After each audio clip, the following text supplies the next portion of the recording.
Hey guys, tonight we begin with something very confusing. The pyramids. Those massive stone triangles in the desert that make everyone say, no way humans built that. Which is honestly kind of rude to ancient Egypt. So, before you get comfortable, take a moment, like the video, and subscribe. But only if you genuinely enjoy what I do here. And let me know, in the comments, where you tuning in from, and what time it is for you. It's always fascinating to see who's joining us from around the world. Of all the mysteries humanity has cooked up over the centuries, disappearing civilizations, ancient curses, where did I put my keys? Nothing has lingered in the public imagination quite like the pyramids.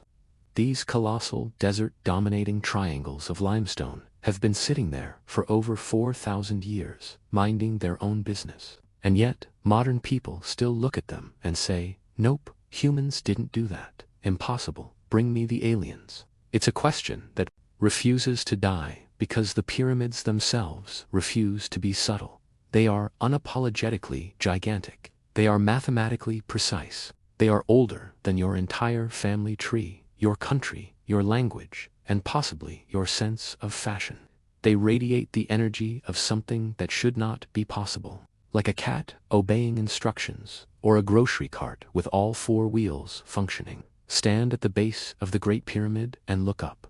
The thing is so huge, it makes skyscrapers insecure. And unlike modern skyscrapers, it was not built using computer models, cranes, or a construction crew wearing reflective vests and arguing about lunch breaks. It was built with stone tools, sweat, organization, and a level of ancient stubbornness that deserves a global award. And this is precisely why the big question sticks around. How did ancient Egyptians build something this massive without modern technology? It haunts people. It taunts people. It lurks in documentaries narrated by men with dramatic voices who refuse to speak at a normal volume. Every year, someone, somewhere, releases a new theory. Ramps, spirals, water flotation, giants, sound levitation, or the ever-popular explanation, something, forgotten civilization. Because apparently, it is easier for some people to believe in an ancient secret, hyper-advanced society that vanished without a trace than to accept that Egyptians were just good at their jobs. But here's the thing, the pyramids weren't miracles, and they weren't cosmic mysteries. They were engineering, brilliant, organized, relentless engineering, powered by tens of thousands of skilled workers who probably just wanted their wages, their bread rations, and a day off that never came. The pyramids have become symbols of mystery. But to the people who built them, they were construction projects. Massive ones, yes, difficult ones, definitely, but not magical. Just boss wants a giant stone triangle, so we're making a giant stone triangle. So the real question is not whether humans built the pyramids. It's how ancient Egyptians pulled off one of the greatest engineering achievements in human history. One perfectly placed block at a time. Let's clear up the biggest historical misconception right away. The pyramids were not built by enslaved people being whipped under the desert sun by a villainous overseer who looked suspiciously like he belonged in a badly researched Hollywood movie. That version of history survives only because filmmakers love dramatic scenery and because someone somewhere once said, this is close enough, and thousands of people just went along with it. The truth is far more surprising and honestly much more wholesome. The pyramids were built by paid Egyptian workers. Yes, paid as in wages, food rations, housing, time off, medical care, and work crews with supervisors who actually wrote performance reports on pottery shards. It was less slavery and more massive national construction project run by people who were both committed and slightly terrified of disappointing the pharaoh.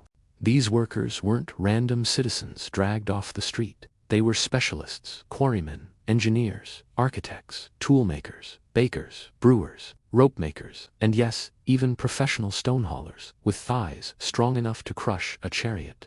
Many came from farming families. The Nile's flood season made farming impossible for part of the year. So instead of sitting at home complaining about the weather like modern people, they joined rotating labor teams called gangs. Each gang had names like the Friends of Khufu, which is adorable, until you remember the friend in question was building a pyramid the size of a small mountain. Archaeologists also discovered worker villages near the pyramids, entire neighborhoods with bakeries, barracks, breweries, kitchens, and medical facilities. There were even cemeteries for workers who died during the project, buried with honors. No one builds a cemetery for enslaved laborers. They build one for people they respect. And let's not forget the buyer. Workers received rations of bread, onions, and enough beer per day to keep morale high and mild dehydration at bay. This wasn't cheap beer, either. It was ancient Egypt's version of an energy drink, thick, nutritious, and strong enough to make you believe you could actually move a 50-ton stone block. Were conditions easy? Absolutely not. Imagine working construction in a desert wearing linen, hauling limestone under a sun that could melt your hopes. But these weren't disposable laborers. They were skilled, valued, and essential workers. In the largest building project on Earth, they were built by teams of hard-working Egyptians who probably wondered every day why the pharaoh couldn't have chosen a smaller tomb. If you picture ancient Egyptian architects as men in linen skirts, casually doodling triangle shapes in the sand until something pyramidish emerges, prepare to have your worldview professionally adjusted. The people who designed the pyramids were not guessing. They were not improvising. They were not vibing their way to world wonders. They were mathematical assassins. These planners, the scribes, surveyors, architects, and overseers were the elite nerd squad of ancient Egypt. Forget Hogwarts. This was Pappywarts, where students studied geometry, measurements, astronomy, logistics, and how to keep 2,000 workers from wandering off to take a nap in the shade.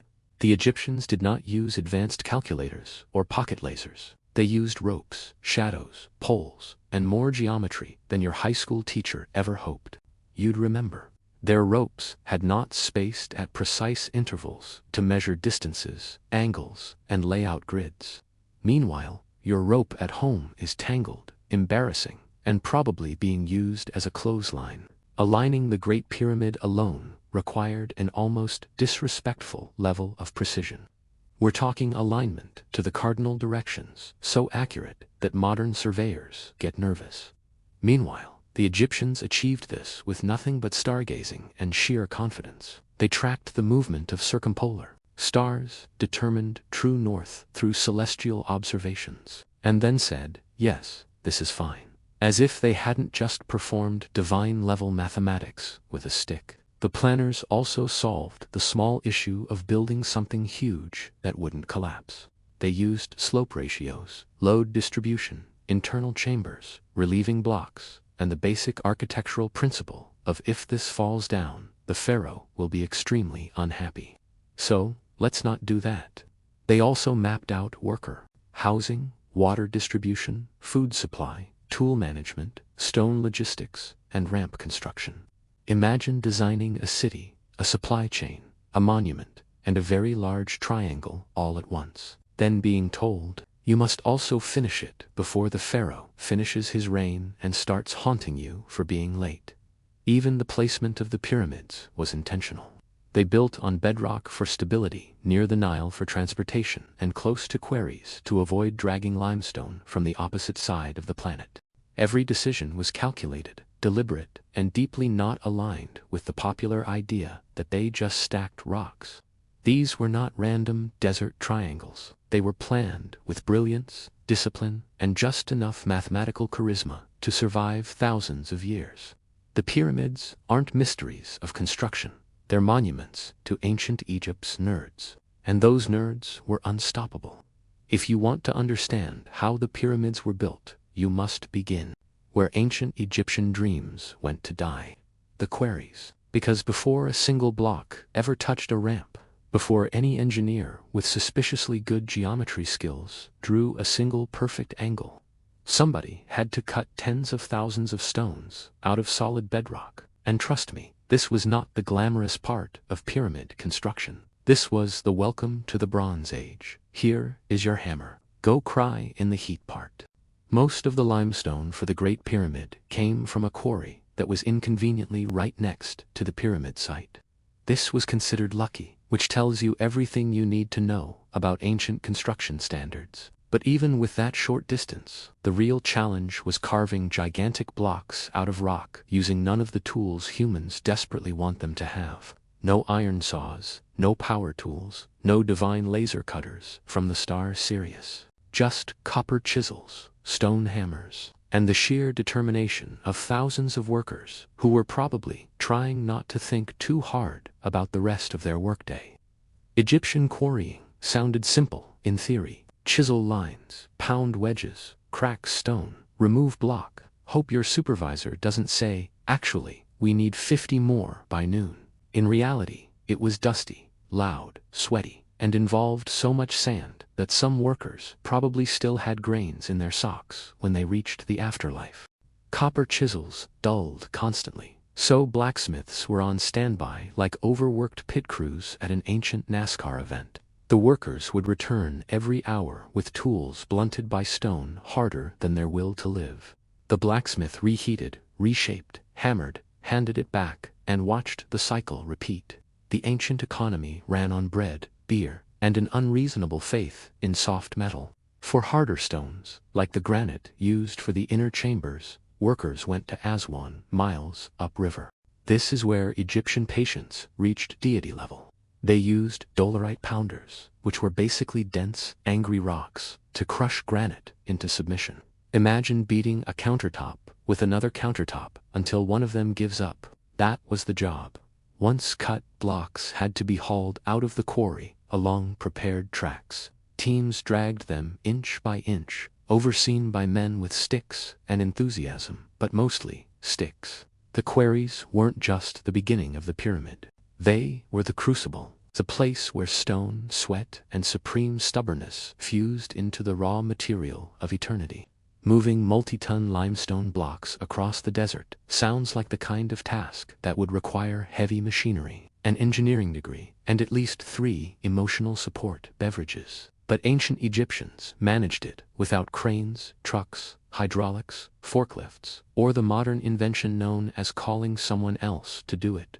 Instead, they relied on what every great civilization secretly runs on: clever engineering, teamwork, and a staggering amount of stubbornness. Let's start with the basics. The blocks did not get rolled on giant wooden logs, contrary to every schoolbook illustration ever. Why? Because Egypt had about 7 trees total, all of which were busy being sacred, royal, or decorative. The idea of wasting precious wood on rolling stones the size of bedrooms was about as likely as Pharaoh issuing free dental care. So, the Egyptians used sledges, giant wooden sleds, onto which the stone blocks were loaded. Workers pulled them using thick ropes, forming long, coordinated teams. And by coordinated, I mean dozens of men shouting at each other while attempting to move something heavier than their collective hopes and dreams. But the trick wasn't the pulling. It was the sand. Dry sand is terrible for dragging heavy objects. Your sledge sinks, friction skyrockets, and suddenly everything is terrible, and everyone wants to go home. So the Egyptians did something genius. They watered the sand. Yes, real science. When you sprinkle water onto loose sand, the grains clump together, reducing friction dramatically. Suddenly, the sledge glides across the surface like a smooth, ancient cheat code. This wasn't speculation. It's depicted in actual paintings. One worker is always shown pouring water in front of the sledge, looking like he's doing the ancient equivalent of maintenance, while everyone else does the pulling. For longer distances, they used river barges. Massive stone blocks were floated up or down the Nile on wooden boats, so sturdy they might as well have signed sponsorship deals. Teams loaded stones at quarry docks, sailed them to nearby ramps, and unloaded them via controlled chaos. Then came the desert hauling that required rhythmic pulling, coordinated chanting, and enough rope tension to make a modern safety inspector spontaneously combust. At no point did Egyptians shrug and say, "This is too hard, let's quit." Not for glory, not for fun, but because they had pyramids to build, and absolutely no interest in disappointing a pharaoh who believed his afterlife depended on punctual construction. If you've ever climbed a stairmaster at the gym and thought, wow, this is torture, allow me to introduce you to the ancient Egyptians, the civilization that created the first and greatest stairmaster system in human history. Except instead of climbing stairs for fitness, they climbed ramps for massive stone-moving doom. And instead of a fan blowing in their face, they had a foreman yelling faster. When people imagine pyramid construction, they picture ropes, sweat, maybe 100 men pulling a block. But what they should be imagining is ramps everywhere. Ramps that stretched across the desert like ancient Egyptian traffic jams. Ramps that went straight, sideways, zigzagging, spiraling, and occasionally causing architects to stare at their own sketches like, this is fine, this is definitely fine. Why ramps? Because ancient Egyptians understood one simple truth: it's easier to drag a stone up a slope than float it into the sky using alien Wi-Fi.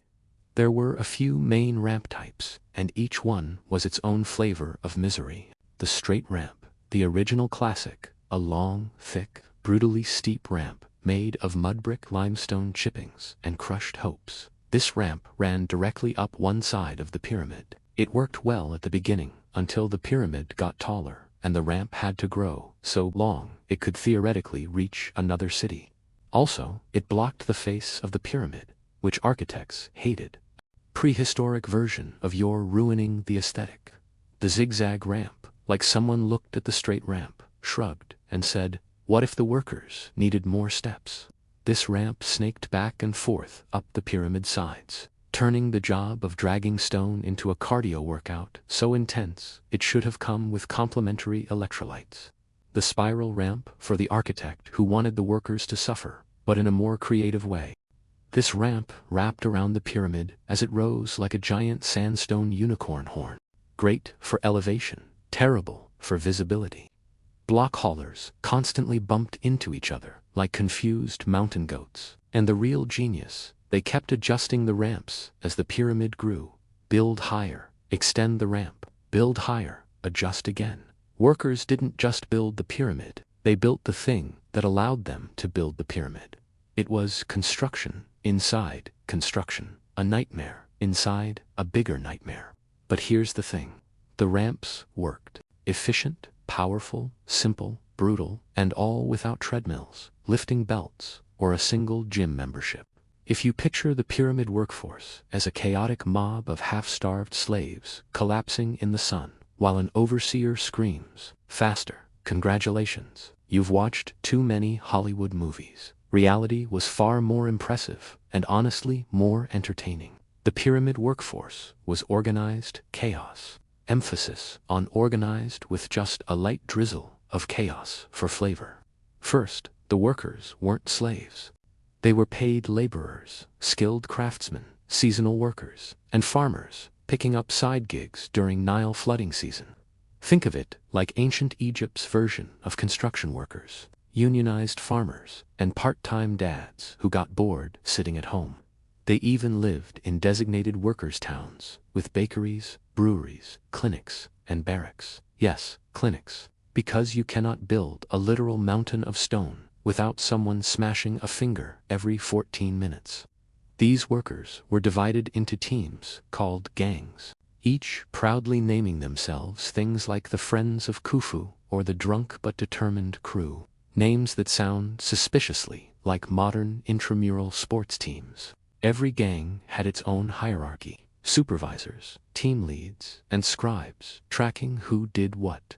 Imagine someone spending 8 hours a day writing, Amenhotep moved 3 blocks, Kenru moved 2 blocks, and then complained about his back. They had cooks preparing tens of thousands of loaves of bread per day, brewers making vats of beer, and butchers handling cattle so regularly that the butcher's area looked like a Bronze Age supermarket without refrigeration. Beer, by the way, was part of the workers' daily ration, hydration plus morale. The ancient Egyptians basically invented the concept of drink on the job. Workers came in different tiers. You had skilled stonecutters, the elite specialists, haulers, the muscle who dragged blocks with ropes, riggers who coordinated lifts and pulls, water carriers whose job was hydrating, literally everyone, and smoothing sand for sledges. And finally, the supervisors, whose job was pointing dramatically and saying, "Lift it, no, higher." Despite the scale, the system functioned astonishingly well. Workers rotated shifts. Teams competed for efficiency. Injuries were treated. They had medical records showing healed bones and long-term care. This was not a disposable workforce. This was a national treasure of manpower, logistics, and questionable ancient motivational speeches. Was it exhausting? Absolutely. Was it chaotic? Of course. But it was organized chaos. The kind that builds a monument so massive people, thousands of years later, insist it must have been aliens. The workers didn't just build pyramids. They built one of history's greatest case studies in teamwork. You don't pull multi-tonnen limestone blocks across the desert on an empty stomach. The ancient Egyptians understood this deeply, perhaps too deeply, because the pyramid builders were fueled by a diet that can only be described as carbs, more carbs, onions, and enough beer to stun a camel.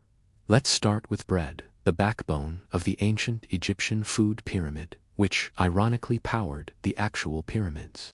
Workers received rations of thick, heavy loaves that were basically ancient protein bars, if protein bars were made of wheat, grit, and enough calories to keep a human dragging stones from sunrise to sunset. This bread wasn't soft or fluffy. It was durable, indestructible. Some archaeologists have found bread so hard it could probably become a construction material. Then we have onions, mountains of onions, entire fields dedicated to fueling workers with this pungent miracle bulb. Why onions? Because they were cheap, grown everywhere, and in the Egyptian worldview, full of spiritual protection. And also because onions are dense in calories and electrolytes, turning each worker into a surprisingly efficient, if extremely fragrant, labor machine.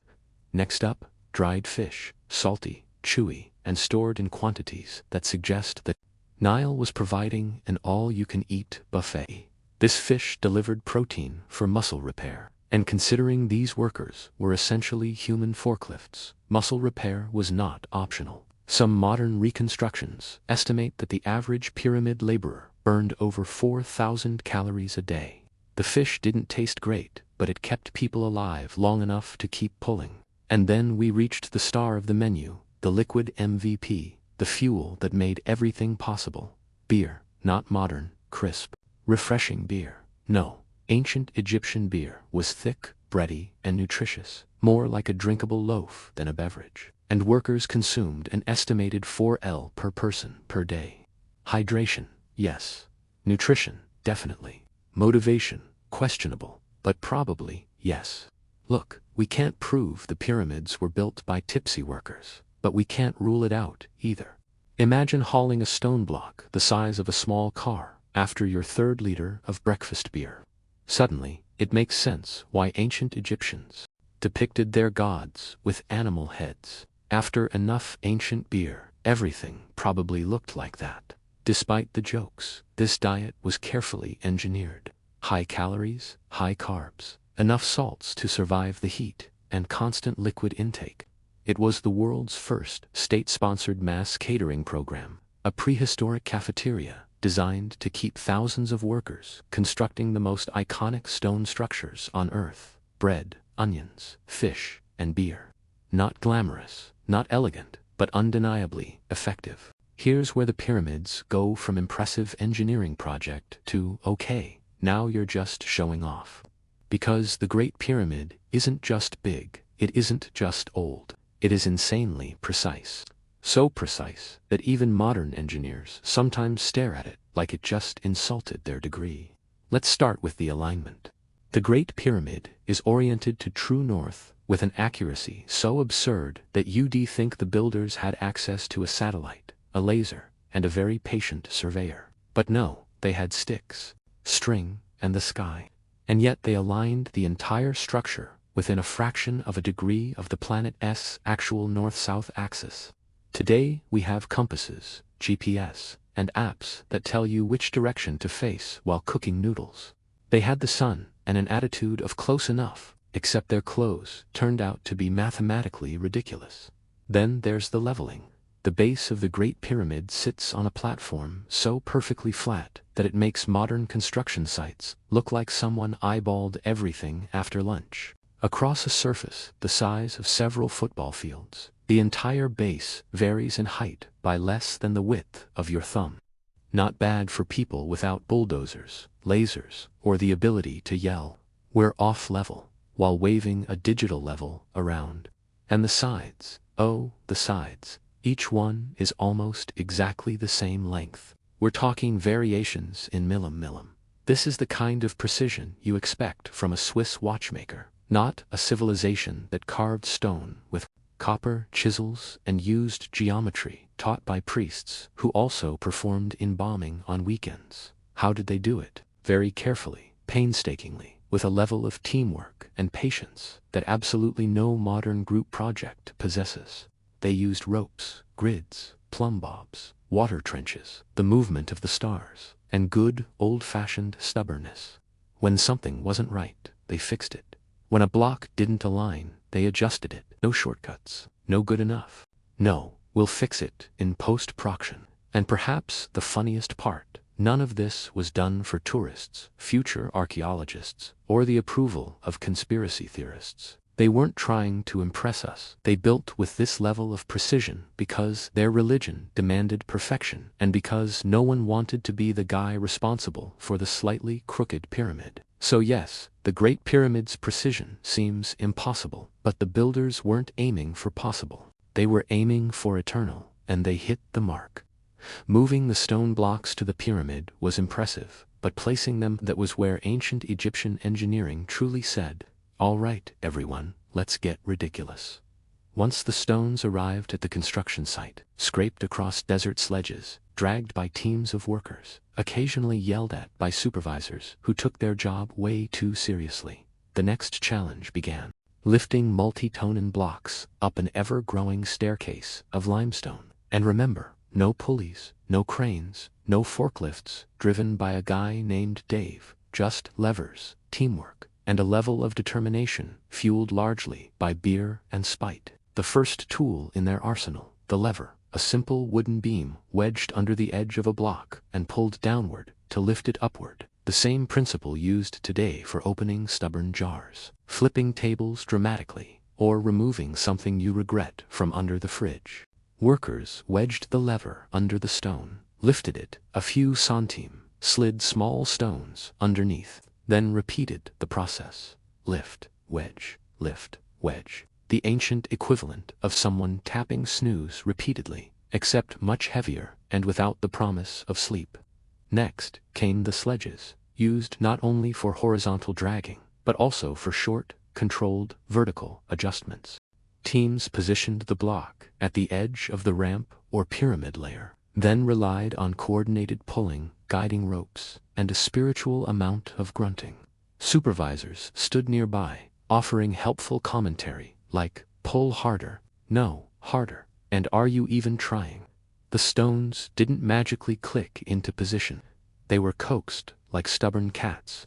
Each block was adjusted with smaller stones, acting as temporary supports, nudged gently with wooden mallets and aligned with string grids stretched across the entire pyramid structure. And by string grids, we mean one worker holding a rope and squinting intensely while insisting he was perfectly straight. The most astonishing part, these blocks fit together with such tight precision that not even a knife blade can slip between them today. That means every time a block was slightly crooked, a team of exhausted workers had to adjust it again and again until the overseer said, "Yes, that'll do," or gave up pretending he could tell the difference. And as the pyramid grew taller, so did the difficulty.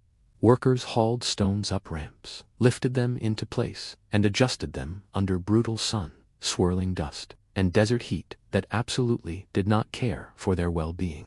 The fact that this process was repeated millions of times is the real miracle.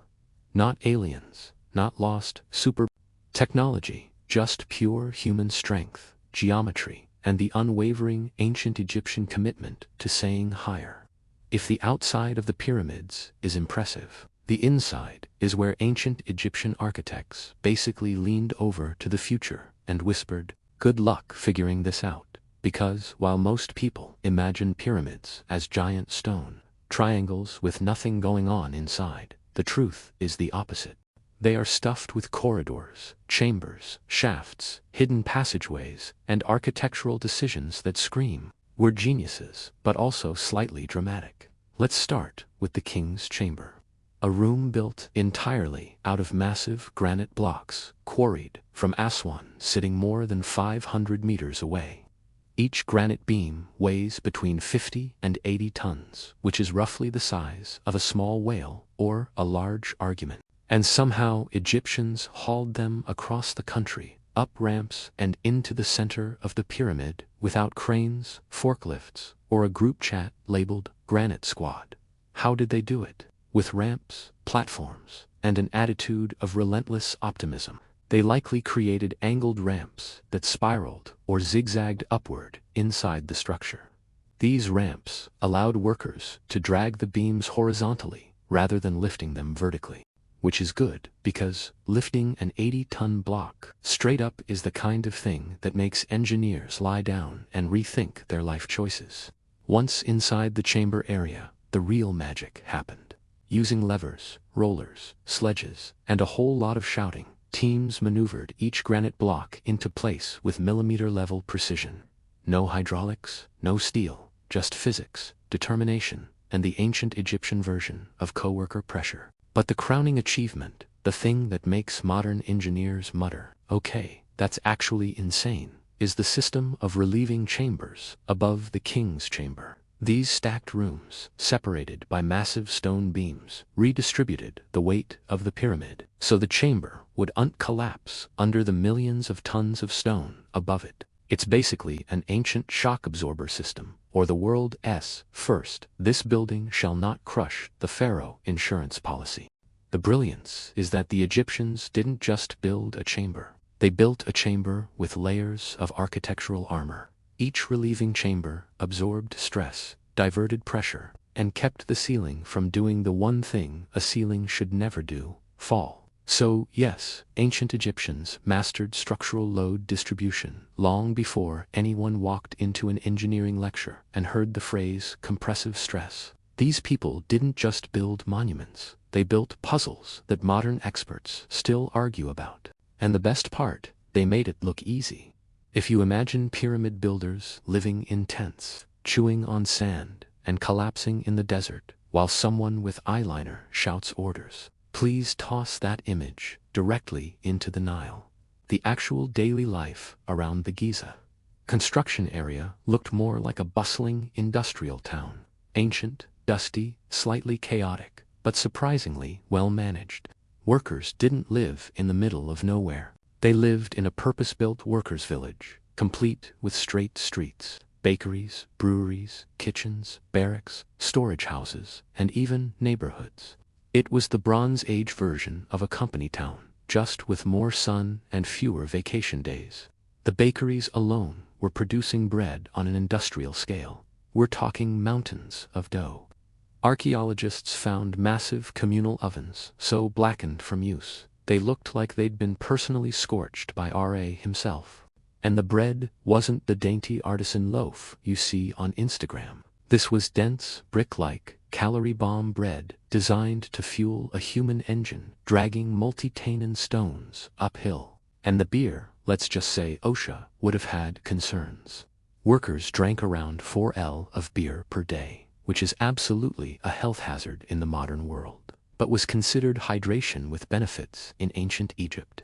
The beer was thick, nutritious, and mildly alcoholic, the perfect combination for a civilization that built wonders and probably had incredible tolerance. The workers' village also had butcheries, where cattle, sheep, and goats were processed to feed the massive workforce. Ancient Egyptians weren't starving on the job. They were eating meat, onions, fish, bread, and enough carbs to power the entire Philadelphia Eagles' offensive line. And then there's the medical care. Yes, real medical care.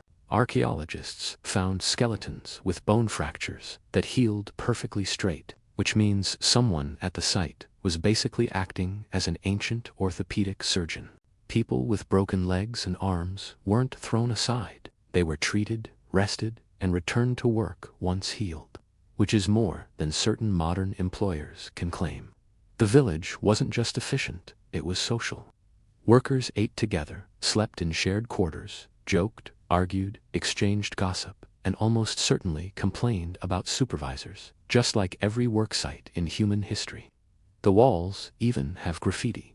Workers carving team names like the Friends of Khufu, which sounds less like a labor crew and more like an ancient bowling league. Daily life wasn't glamorous, but it wasn't miserable either. It was organized, structured, human, and it powered the greatest construction project the world has ever seen.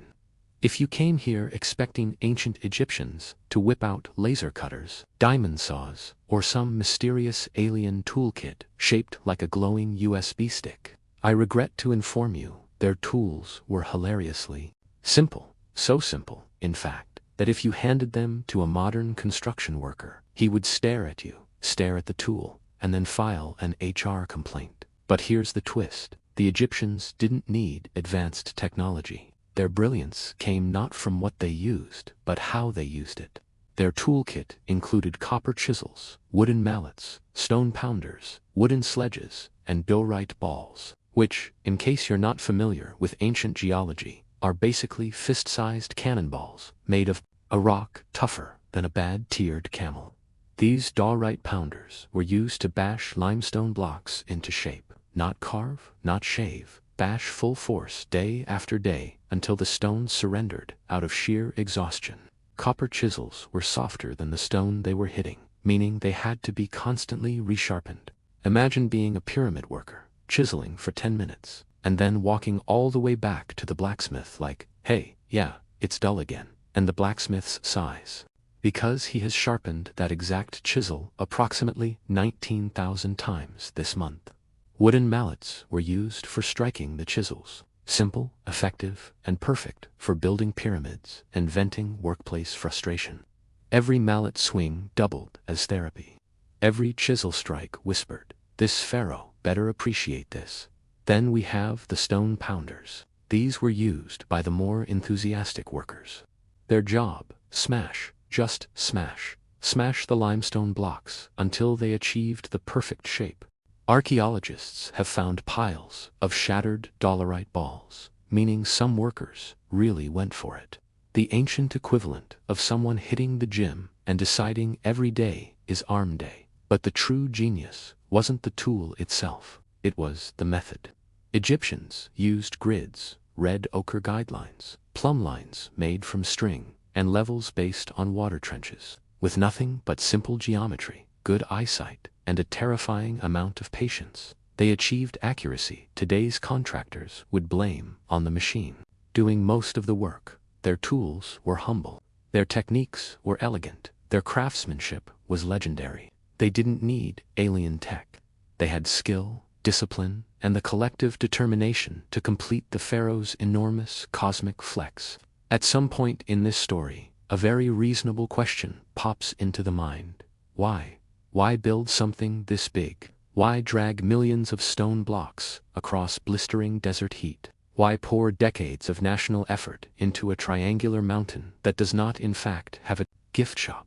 Well, ancient Egypt had several answers, and depending on which one you focus on, the pyramids start to look either spiritual, political, or like the world's earliest recorded case of my dynasty is bigger than your dynasty. First, religion. The ancient Egyptian afterlife was not a casual concept. It was a full-time, high-budget production, and the pharaoh was the star of the show. The pyramid wasn't just a tomb, it was a resurrection machine, a giant stone launch pad meant to shoot the king's soul upward toward the heavens, or at least give it a slope to climb. The shape itself symbolized the rays of the sun guiding the pharaoh's spirit to join the gods. Think of it as spiritual infrastructure.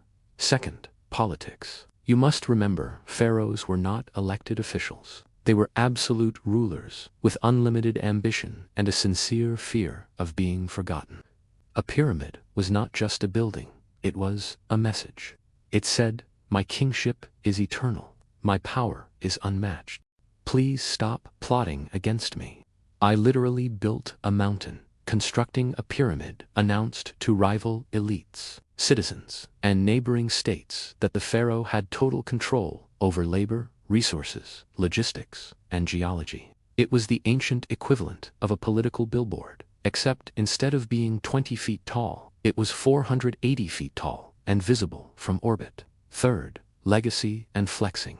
Let's be honest, pharaohs liked showing off. If you ruled a superpower with divine status and a god complex, wouldn't you commission something absurdly large? The Great Pyramid wasn't just a tomb, it was a statement piece, a monument that said, "Look on my works, the mighty, and maybe bring a measuring tape, because these dimensions are insane." Building colossal pyramids also unified the nation. Workers were fed, housed, paid, and cared for. Farmers had employment during the Nile flood season. Industries boomed to supply the construction. The pyramid project wasn't just a tomb, it was a national economic stimulus package disguised as a giant stone triangle. In short, pyramids were religion, politics, legacy, engineering, and the ultimate desert flex. And somehow, thousands of years later, the message still stands, literally. In medieval Europe, the open road was less a pathway between towns and more a hunting ground where danger followed every step. Travelers feared the shadowed woods, not because of wild animals, though wolves and boars existed, but because of something far worse: men who behaved exactly like predators. Highwaymen earned the chilling nickname "wolves of the road" for a reason. They operated with patience, strategy, and a ruthless understanding of human fear. Every pilgrim bound for a holy shrine, every merchant hauling goods, every messenger carrying sealed letters knew that beyond the city walls, law and civilization grew thin. And where the law thinned, the hunters waited. Medieval authorities simply couldn't control the territory. Patrols were scarce, roads were poorly maintained, and forests were thick enough to swallow entire gangs. Bandits knew the landscape better than soldiers. They mapped ambush points, narrow crossings where a wagon couldn't turn, sharp bends where a rider's sight disappeared, bridges where the sound of hooves covered the rustling of blades, and old Roman roads cracked with overgrowth. Travelers might walk for hours without encountering another soul, except the one who wanted their purse. What separated these highwaymen from ordinary thieves wasn't just their violence, but their organization. Some operated alone, but the most feared groups worked in coordinated packs, communicating with whistles or bird calls. Scouts perched in tree branches, watching dust clouds rise from approaching caravans. Others disguised themselves as friendly wanderers, blending among pilgrims just long enough to identify who carried money, relics, silk, spices, or letters worth ransoming. When the strike came, it was fast and decisive. A fallen tree blocked the path, a rope snapped tight around a horse's legs, a dagger pressed into a throat. The message was always the same: comply or die unseen. Even nobles weren't safe. Many lords traveled with guards, but bandits had spies in taverns who listened for gossip about wealthy caravans leaving at dawn. Some gangs even had informants inside monasteries and markets who traded information for a cut of the loot. If a noble carried coin or fine fabrics, the highwaymen would know before the noble even saddled his horse. In this world, fear ruled the roads, and the wolves of the road thrived because they understood one fundamental truth. In medieval Europe, the journey itself was often more dangerous than the destination. If medieval travelers feared anything more than the highwaymen themselves, it was the terrain that helped them. Europe's geography was an accomplice to banditry. Dense forests, mountain passes, marshlands, and abandoned Roman roads created natural choke points where a traveler's fate could be sealed in seconds. And the bandits knew every inch of it. They weren't simply robbers, they were masters of terrain warfare. Forests were the worst of all. In places like the Black Forest, Sherwood, or the Carpathian foothills, visibility collapsed into a claustrophobic tunnel of branches and shadows. Travelers described hearing twigs snapping behind them, leaves crunching softly, and the unsettling feeling that they were being watched, and they usually were. Bandits perched in trees like sentinels, studying the gait of horses and the weight of wagons.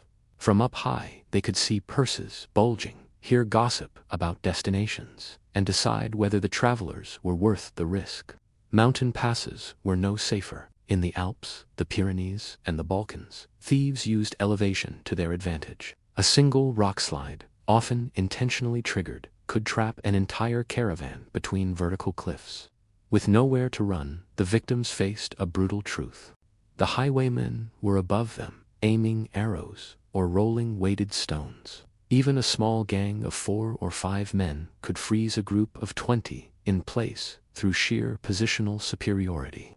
Then there were the forgotten Roman roads, once symbols of imperial order, now crumbling corridors of danger.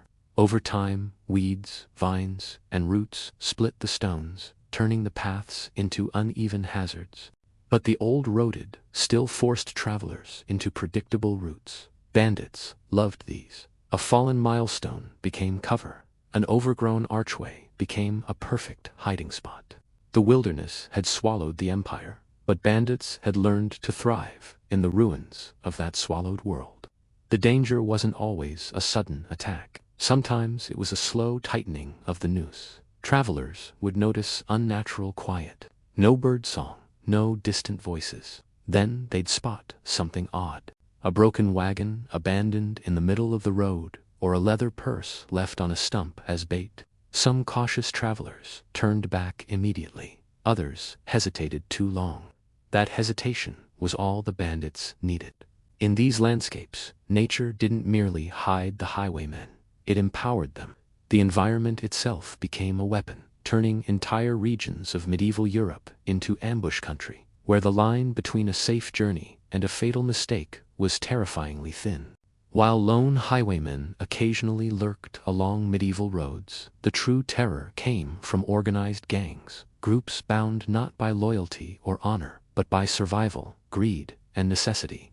These were brotherhoods formed in the shadows where each member understood one rule above all: trust no one except the man whose blade protects your back.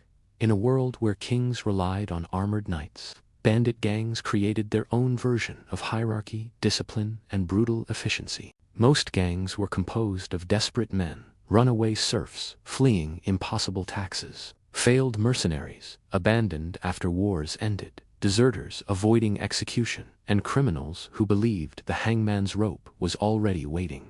But within this mix of outcasts, certain figures inevitably rose to power. The captain, usually the most cunning or most violent, commanded respect through fear and charisma. His word decided who lived, who died, and how the spoils were divided. Bandit gangs were not chaotic mobs slashing wildly in the dark. Their robberies were planned operations. Some members served as scouts, blending into taverns to listen for rumors about wealthy merchants or nobles on the move. Others specialized in ambush engineering, felling trees without noise, preparing tripwires, or setting up false signals designed to lure travelers into dead ends. A few acted as negotiators during robberies, delivering threats with unnerving calm, while the rest held weapons at the victim's throat. Their codes varied from gang to gang. Some adhered to strict discipline: no unnecessary killing, no harming women, no cheating fellow members. Others embraced total ruthlessness, treating murder as part of the routine. But they all shared a common strategy: striking fast and disappearing faster. The moment a robbery was over, the gangs scattered into the forest like smoke. Soldiers who chased them often found only footprints leading into endless woods. Many gangs established hidden camps deep in forests, sometimes reinforced with traps, pits, and makeshift palisades. These encampments were temporary, easily abandoned when heat rose. Some were so cleverly concealed that hunters walked past them, unaware they were a few steps from a dozen armed men. Bandit brotherhoods also forged temporary alliances when a particularly valuable caravan passed through. Rival gangs might join forces to capture royal messengers, silk caravans, or money chests bound for abbeys. Once the loot was shared, often unequally, the alliances dissolved, sometimes violently. To medieval authorities, these gangs were less like criminals and more like guerrilla forces, unpredictable, elusive, and terrifyingly effective. Their cooperation turned isolated robberies into coordinated campaigns of fear, making the bandit brotherhoods of Europe infamous long before their names ever reached a city gate. A medieval highwayman didn't rely solely on brute force. He relied on fear, the invisible weapon that struck victims long before any blade did. Their physical arms were simple, often crude, but devastating in close quarters. Most bandits favored short swords, hand axes, cudgels, and long knives, weapons easy to conceal, fast to swing, and cheap to replace. Bows were common too, especially among former hunters or soldiers, giving gangs the means to halt travelers from a distance. A single arrow landing in the dirt near a rider's horse was often enough to stop a caravan instantly. But the real danger wasn't what they carried, it was how they used it.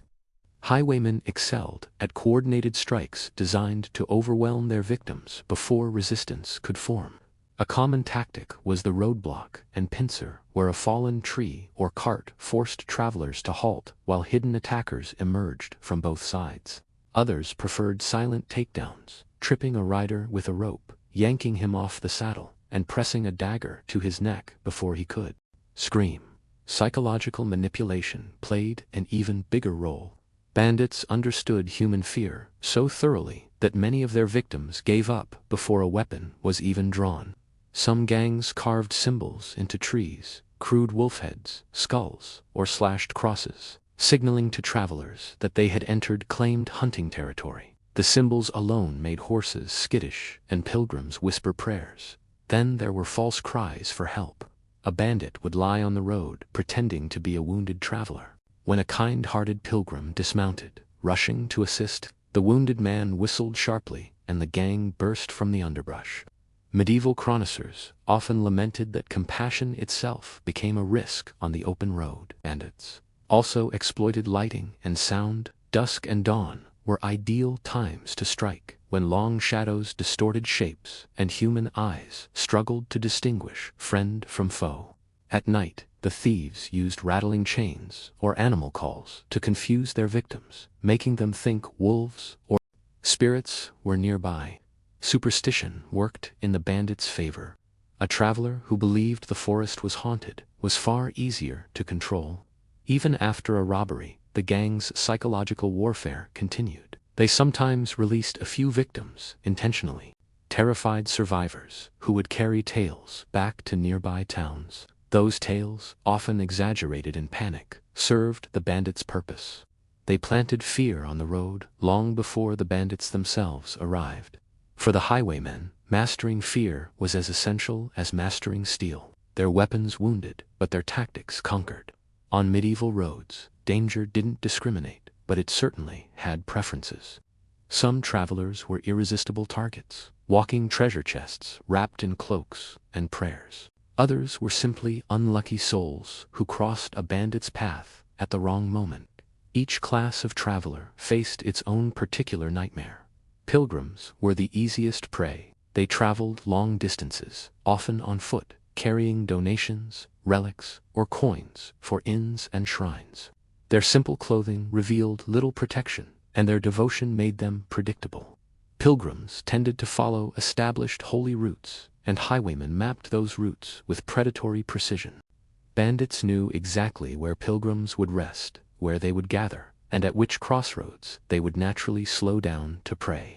Some gangs even disguised themselves as fellow pilgrims, walking alongside their victims for hours before revealing their blades. Merchants faced a different terror. To a bandit, a merchant wagon was a rolling vault. Bales of cloth, barrels of salted fish, sacks of spices, wine, beeswax, leather goods, everything had resale value. Even the animals pulling the carts could be stolen and sold. Merchants often hired guards, but guards could be bribed, outnumbered, or ambushed. Worse, people in marketplaces leaked information carelessly. A single overheard boast about valuable wares headed north could doom an entire caravan. Once marked, merchants became hunted prey long before their wheels ever touched the forest roads. Nobles, despite their wealth, faced a uniquely humiliating danger. A noble caught by highwaymen risked ransom, mockery, and sometimes death. Bandits recognized aristocratic fabrics, jewelry, and signet rings instantly. Some gangs made a sport of stripping nobles of their finery and forcing them to walk home barefoot, their dignity shattered. Others preferred ransom, knowing a baron's family would pay handsomely to retrieve him. But if resistance was shown, or the noble was known for cruelty toward peasants, the bandits' vengeance could be brutal. Yet the most tragic cases were ordinary peasants and travelers who had nothing.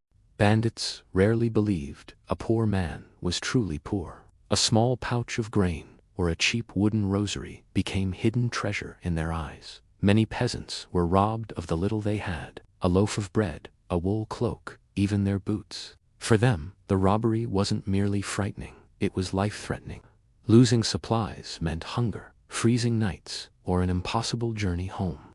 On the medieval road, victims didn't just lose money, they lost security, dignity, and sometimes the very faith that had sent them traveling in the first place. For all their cunning and brutality, highwaymen were not unchallenged. Medieval authorities, though often slow and underfunded, eventually struck back. Their response wasn't a single unified system. It was a patchwork of sheriffs, town militias, mounted patrols, and in desperate times, hired mercenaries who hunted bandits for coin. Each force brought its own methods, limitations, and flaws. Sheriffs and bailiffs were usually the first line of defense. Their responsibility extended beyond towns, into the surrounding countryside, but their power stretched thin. A sheriff could issue warrants, raise a posy, or follow a trail of tracks into the woods. But most lack the manpower to chase organized gangs across miles of wilderness. Many sheriffs were older men, more experienced in tax collection than combat. Still, they understood the political pressure. Travelers demanded safer roads. Merchants threatened to avoid certain regions, and nobles complained loudly when ransomed. So, the sheriff rode out, knowing full well the bandits he sought might outnumber his men 3-1. Town and village militias added muscle when danger grew too bold. These were not professional soldiers, but blacksmiths, farmers, carpenters, and apprentices armed with spears or wood axes. When caravans went missing or a gang terrorized a popular route, the local lord summoned his people to clean the roads. The results varied. Sometimes the militia caught the thieves off guard, overwhelming them with sheer numbers. Other times, the bandits melted into the forest before the militia even arrived. The villagers returned home tired, frustrated, and often mocked for failing to stop ghosts. Then there were the mercenary hunters, the most dangerous enemy bandits could face. Kings, wealthy merchants, and powerful abbeys hired these men during periods of extreme banditry. Many were hardened veterans from recent wars, comfortable in chainmail, and skilled with bow and blade. Unlike sheriffs, they weren't bound by legal niceties. Their orders were simple: track the gang, corner them, and make an example. Some mercenaries returned to towns with severed bandit heads on their saddles to collect payments. Their presence terrified highwaymen, forcing many gangs to scatter, relocate, or turn against one another in paranoia. But despite these efforts, the authorities always faced one crippling disadvantage. The bandits chose when and where to fight. Forests, valleys, and abandoned ruins favored ambushes, not uniformed patrols, and corruption complicated everything. Some sheriffs accepted bribes, some nobles secretly employed bandits, and some mercenaries became bandits themselves after their contracts ended. The battle for the roads was never won permanently. Every time authorities pushed back, the bandits retreated, regrouped, and returned, proving that in medieval Europe, order and law were always temporary visitors. When medieval authorities finally caught a highwayman, justice did not arrive quietly. It arrived loudly, publicly, and theatrically, because punishment wasn't only about retribution. It was about sending a message to every traveler, every wood bandit, and every frightened village. This is what happens to wolves of the road. The execution ground became a stage, and the condemned man the warning sign. Hangings were the most common fate.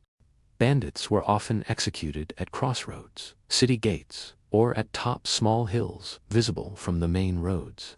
These weren't chosen randomly. Travelers were meant to see the bodies swinging in the wind. Chroniclers describe lines of corpses left until they rotted, their bones clacking together like grisly wind chimes. It was crude psychological warfare aimed at discouraging future criminals.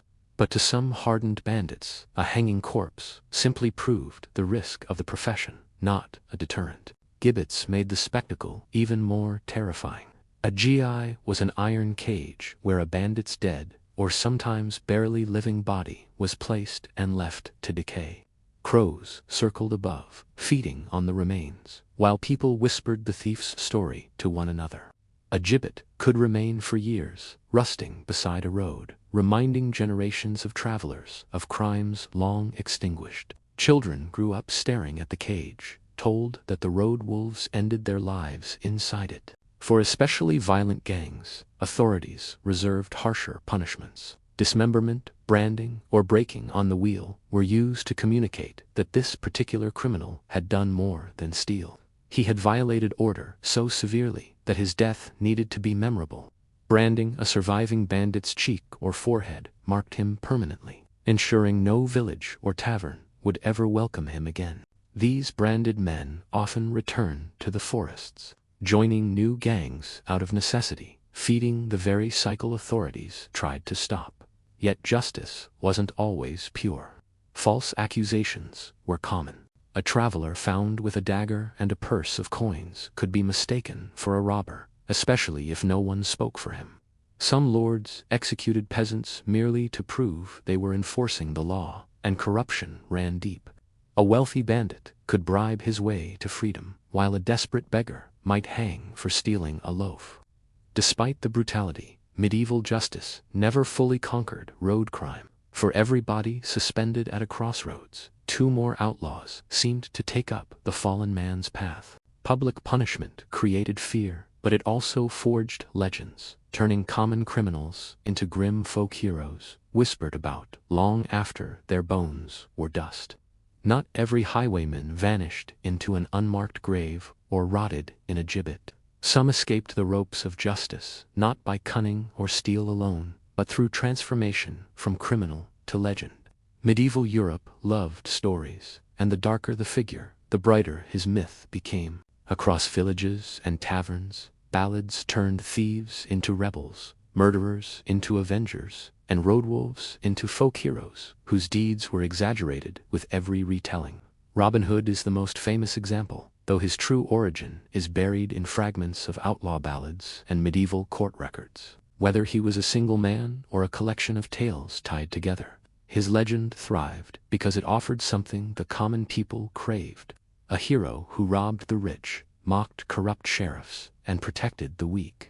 In an age where authority was often cruel and justice was unequal, people wanted to believe such a man existed, and so they did. But Robin Hood was far from alone. In Germany, the Schwarzahn stories told of a highwayman who targeted cruel lords and spared poor travelers. In France, ballads celebrated Gon Lulu, the wolf of the Ardennes, said to move through forests with supernatural silence. In Eastern Europe, tales of outlaws, like Fikat Pal, painted them as romantic rebels, resisting tyrannical nobles. None of these men were saints. Most were hardened killers. Yet their legends softened them, stripping away brutality and replacing it with righteousness. What fueled these transformations? Resentment. Peasants and townsfolk were crushed by taxes, tithes, and hungry winters. Bandit stories gave them a fantasy of justice, someone striking back against the powerful. Even clergy contributed to the myth-making.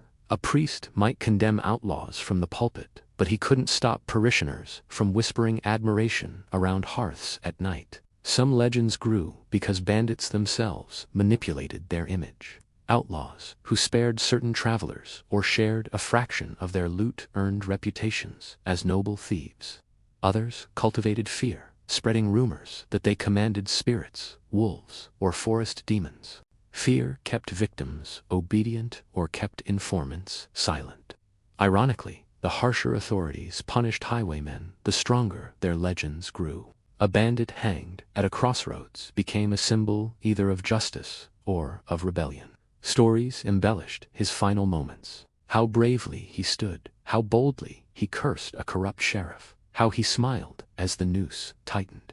In the medieval imagination, the outlaw lived twice, once as a man and forever as a myth, reminding the people that even in an age of kings, the forests still belonged to the wolves. By the late Middle Ages, kings built stronger governments, roads improved, and patrols became more organized. Yet, even as Europe marched slowly toward stability, one truth remained unchanged. The wolves of the road never fully disappeared. They simply evolved, adapted, or retreated into new corners of society. Banditry wasn't just a criminal profession, it was a symptom of a world where poverty, war, corruption, and isolation constantly collided. Consider the root of the problem. Medieval life was fragile. A failed harvest, a brutal lord, unpaid soldiers after a war. Any disaster could turn ordinary men into outlaws. A plowman who couldn't feed his family had two bleak choices: starve or steal. A veteran dismissed without pay after a campaign might find himself wandering with nothing but his sword. Men like these didn't become bandits out of ambition. They became bandits out of necessity. And necessity is difficult to outlaw. Even when authorities built better roads or outlawed taverns that harbored thieves, bandits adapted. They shifted routes, changed tactics, and learned to strike at night or in smaller groups. Many blended into the societies around them, taking up work as porters, laborers, or guards by day, while quietly coordinating robberies by night. The boundary between criminal and civilian was thin, and authorities often learned this too late. The very landscape sustained the problem. Europe was vast. Dense forests, abandoned ruins, sweeping plains, and endless mountain passes created natural sanctuaries where law struggled to reach. A sheriff might clear one valley of thieves, only for the same gang to reappear 15 miles away, unharmed and emboldened. No matter how many were hanged, beaten, or hunted down by mercenaries, the roads always produced more. There was also the economic truth. Banditry paid well. A single successful robbery could earn more than a month's honest work. Capturing a noble might bring in a ransom worth a year's wages. The temptation was immense, especially for men who believed their lives would never improve. And ironically, the legends didn't help. Ballads about noble thieves, stories of clever outlaws outwitting greedy lords. These tales romanticized the life, attracting new recruits who believed they, too, could become local heroes rather than corpses swinging at a crossroads. So the wolves endured, maybe fewer, maybe quieter, but still present in the shadows, reminding everyone that even as Europe changed, the fear of the road remained. In every dark forest, in every narrow pass, the traveler's old question survived the centuries: who waits for me beyond the bend? Marco Polo's journey began not as a heroic quest, nor as a spiritual pilgrimage, but as something far more practical, the business trip of a lifetime. In the 13th century, merchants were the only Europeans who routinely stepped beyond familiar borders, navigating continents with little more than instinct, coin, and courage. Marco grew up in Venice, a city buzzing with sailors, spices, silk, foreign accents, and whispered tales of kingdoms beyond imagination. Yet, even in such a crossroads of cultures, nothing could prepare him for what he would encounter once he left the comfort of the Adriatic. His travels would not only record landscapes and wealth, but also reveal how different societies understood desire, hospitality, and human relationships. From the moment Marco, his father Niccolo, and his uncle Maffo crossed into the eastern Mediterranean, he stepped into a world where customs shifted like desert light. In Venice, marriage was a contract between families and wealth, carefully negotiated and bound by church law. But the further east he traveled, the more he saw traditions that challenged everything he thought he understood. Among Persians, hospitality itself was a ritual. a sacred duty rooted in ancient codes of honor. A guest was to be fed, protected, and respected, even if he was a stranger. And sometimes, this hospitality extended into the realm of relationships, with hosts offering comforts and companionship in ways that shocked Western sensibilities. In Armenia and Persia, Marco observed social structures where marriage was both rigid and flexible. He saw arranged unions shaped by clan loyalty, but also looser customs like temporary marriages, a concept completely foreign to Latin Europe. He wrote of households where multiple wives or concubines were signs of status, not scandal. For a Venetian raised under strict Christian moral codes, this world was mesmerizing, unsettling, and irresistible to describe. As he moved deeper into Central Asia, crossing barren steppes and bustling caravanserai, Marco encountered Mongol and Turk traditions that blurred the line between family and duty, affection and alliance. Women in nomadic societies often held far more autonomy than their counterparts in Europe. They managed herds, negotiated exchanges, and participated openly in social life. These roles shaped relationships in ways Venice would find unthinkable.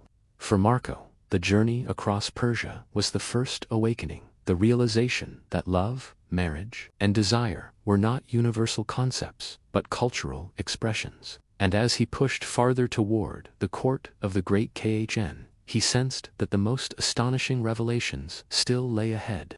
By the time Marco Polo crossed into Persia, he realized he had entered a world where hospitality was not a polite courtesy. It was a cultural performance, a sacred obligation, and sometimes a dangerous temptation. Persian hosts believed a traveler carried not only dust and fatigue, but also divine favor. To welcome a guest was to honor God, to mistreat one was to invite shame, and Marco, a foreign merchant from a distant sea city, often found himself treated with an elegance that Venice reserved only for nobles. Persian hospitality began the moment a traveler approached a home or caravanserai.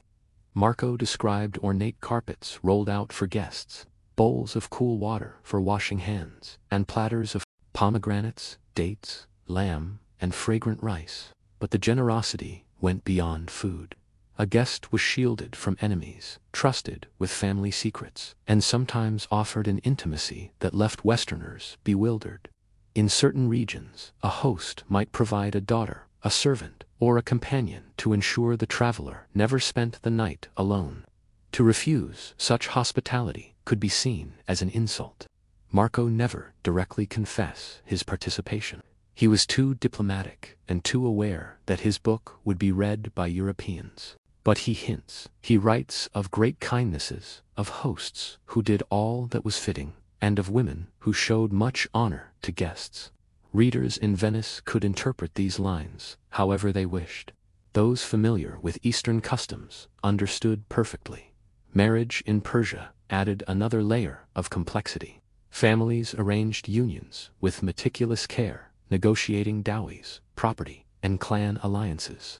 Yet paradoxically, temporary marriages existed alongside permanent ones. These short-term unions, lasting days or months, were considered lawful and respectable in certain regions. To Venetian eyes, this was shocking.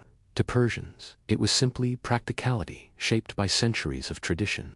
Concubinage, too, was common. Wealthy men kept concubines not merely for pleasure, but to expand their households, secure heirs, and strengthen alliances. Women in these roles often held significant influence within the home, something Marco observed with fascination. They were not prisoners. Many were skilled in music, poetry, negotiation, and household management.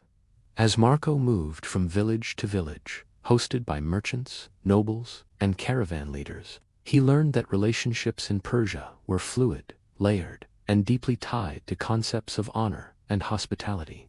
A guest was not simply fed, he was absorbed into the rhythm of the household, and Marco, ever the curious observer, recorded it all with a mixture of awe, restraint, and intrigued ambiguity.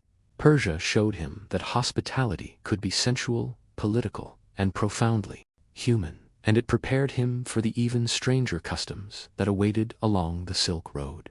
For Marco Polo, Persia was only the beginning. As he and his family moved deeper along the Silk Road, the world around him transformed into a living artery. Caravans stretching for miles, camels groaning beneath mountain winds, and travelers from every culture sharing food, gossip, and desire under the same roof. This roof was the caravanserai, the great crossroads of Asia, where relationships were forged not through bloodlines, but through shared danger and survival. A caravanserai wasn't just an inn, it was a universe. Travelers from China, India, Arabia, Armenia, and Central Asia slept side by side in vast stone courtyards built like fortresses. Marco described them as large enclosures with strong gates, and those gates mattered. Once they closed at dusk, no one entered, no one left. Inside, the night became a swirl of humanity. Merchants bargaining late into the dark, cooks roasting meat over open fires, musicians plucking foreign instruments, and storytellers spinning tales of deserts, demons, storms, and silk. Relationships here were shaped by necessity. The road was too dangerous to travel alone, so temporary brotherhoods formed. A Persian horse trader might team up with a Chinese silk merchant for protection. An Armenian pilgrim might join a Mongol caravan for safe passage. Marco learned quickly that alliances shifted constantly. Today's protector could become tomorrow's rival. Yet each night, these alliances were reinforced through rituals, sharing bread, exchanging news, and engaging in the subtle dance of trust. Caravanserai life also carried an undercurrent of intimacy. Strangers thrown together often sought comfort in companionship. Women traveling with caravans for trade or service played crucial roles in maintaining the social life of the journey. Some were entertainers or musicians. Others were servants who brought warmth to cold desert nights. Marco hints, gently, never explicitly, at these encounters. He writes of women, skilled in pleasing conversation, of dances of the night, and of travelers who took solace from the hardships of the road. In a culture where loneliness meant vulnerability, such relationships were both emotional refuge and practical alliance. The economic world of the caravanserai was equally layered. Deals were made over wine, tea, or fermented mare's milk. Dowries, marriage arrangements, and informal betrothals sometimes emerged from these trading circles. A merchant might offer his daughter in marriage to seal a partnership, or two families might agree to future unions as part of a business pact. Through these encounters, Marco discovered that the Silk Road wasn't only a highway for goods. It was a highway for relationships. Friendships, romances, rivalries, and alliances flowed through its caravans, arise as richly as silks and spices. In this melting world, Marco began to understand the interconnectedness of Eurasia, a place where human bonds mattered as much as trade routes, and where every night held the possibility of a new companion, a new story, or a new danger. Crossing from Persia into the vast steppes of Central Asia, Marco Polo entered a society that overturned almost every assumption a 13th century Venetian held about gender, marriage, and relationships. In Venice, women lived largely in domestic seclusion, bound by Dowie's church law and the constant watch of male relatives. But on the steppe, in the lands of the Turks, Uyghurs, and early Mongol tribes, Marco found a world where women moved with a freedom that startled European sensibilities. They rode horses, commanded households, negotiated prices, and sometimes even influenced tribal politics. Marriage among nomadic peoples was less rigid and more pragmatic. Families arranged unions, yes, but these marriages were fluid, shaped by survival and alliances rather than strict theological rules. Among Turk groups, a bride brought not only beauty, but labor, horses, and connections. A skilled horse who could herd, fight, or manage livestock was valued as much as, if not more, than her physical attributes.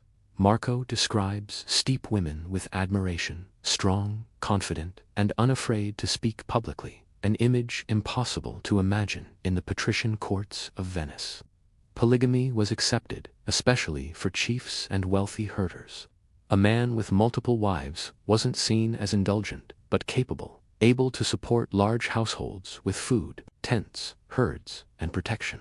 In turn, wives often managed distinct camps within the family, giving them authority over servants, children, and resources. Marco observed that these women wielded real power, not symbolic influence. They decided how food was distributed, how herds were organized, and how guests were treated, and guests were essential.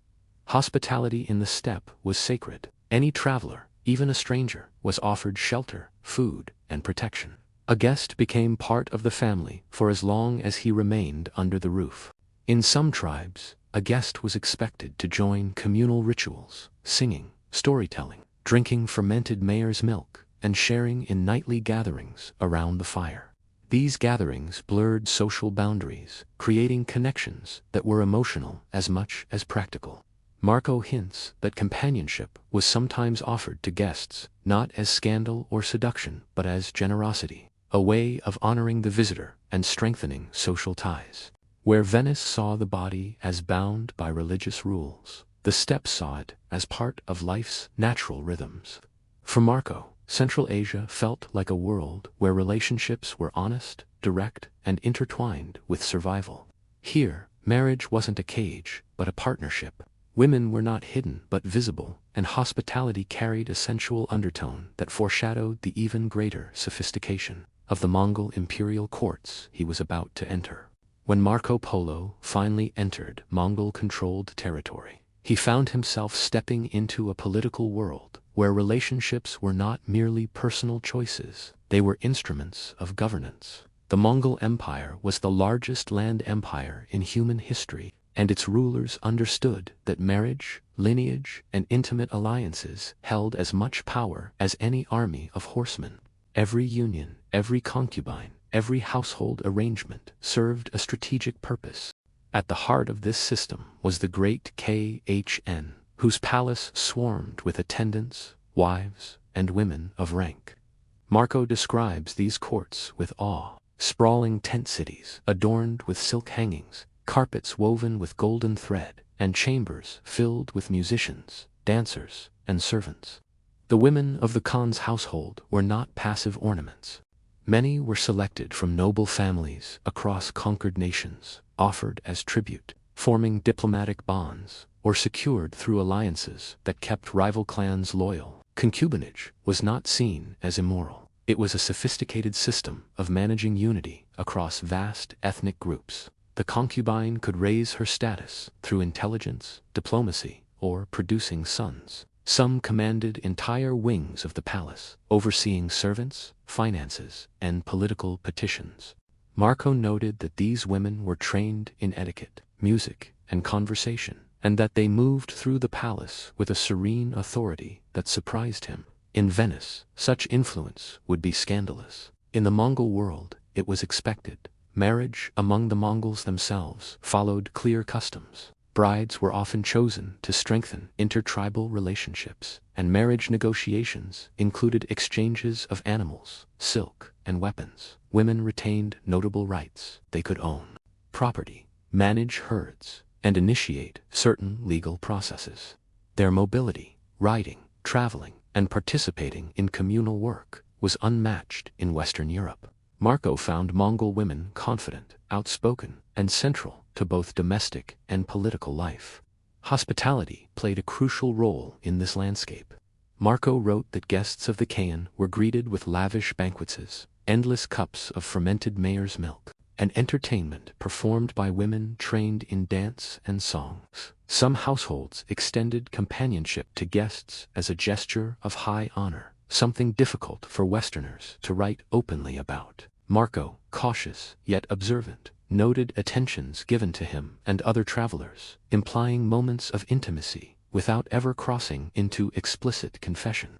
What impressed him most was how pragmatic, structured, and dignified these relationships were. Far from the moral rigidity of the Catholic West, the Mongol court embraced sensuality, diplomacy, and family alliances as elements of a single political system. To Marco, it was a world where personal relationships and imperial strategy were woven together, delicate as silk and powerful as steel, a world he had never imagined before his journey began.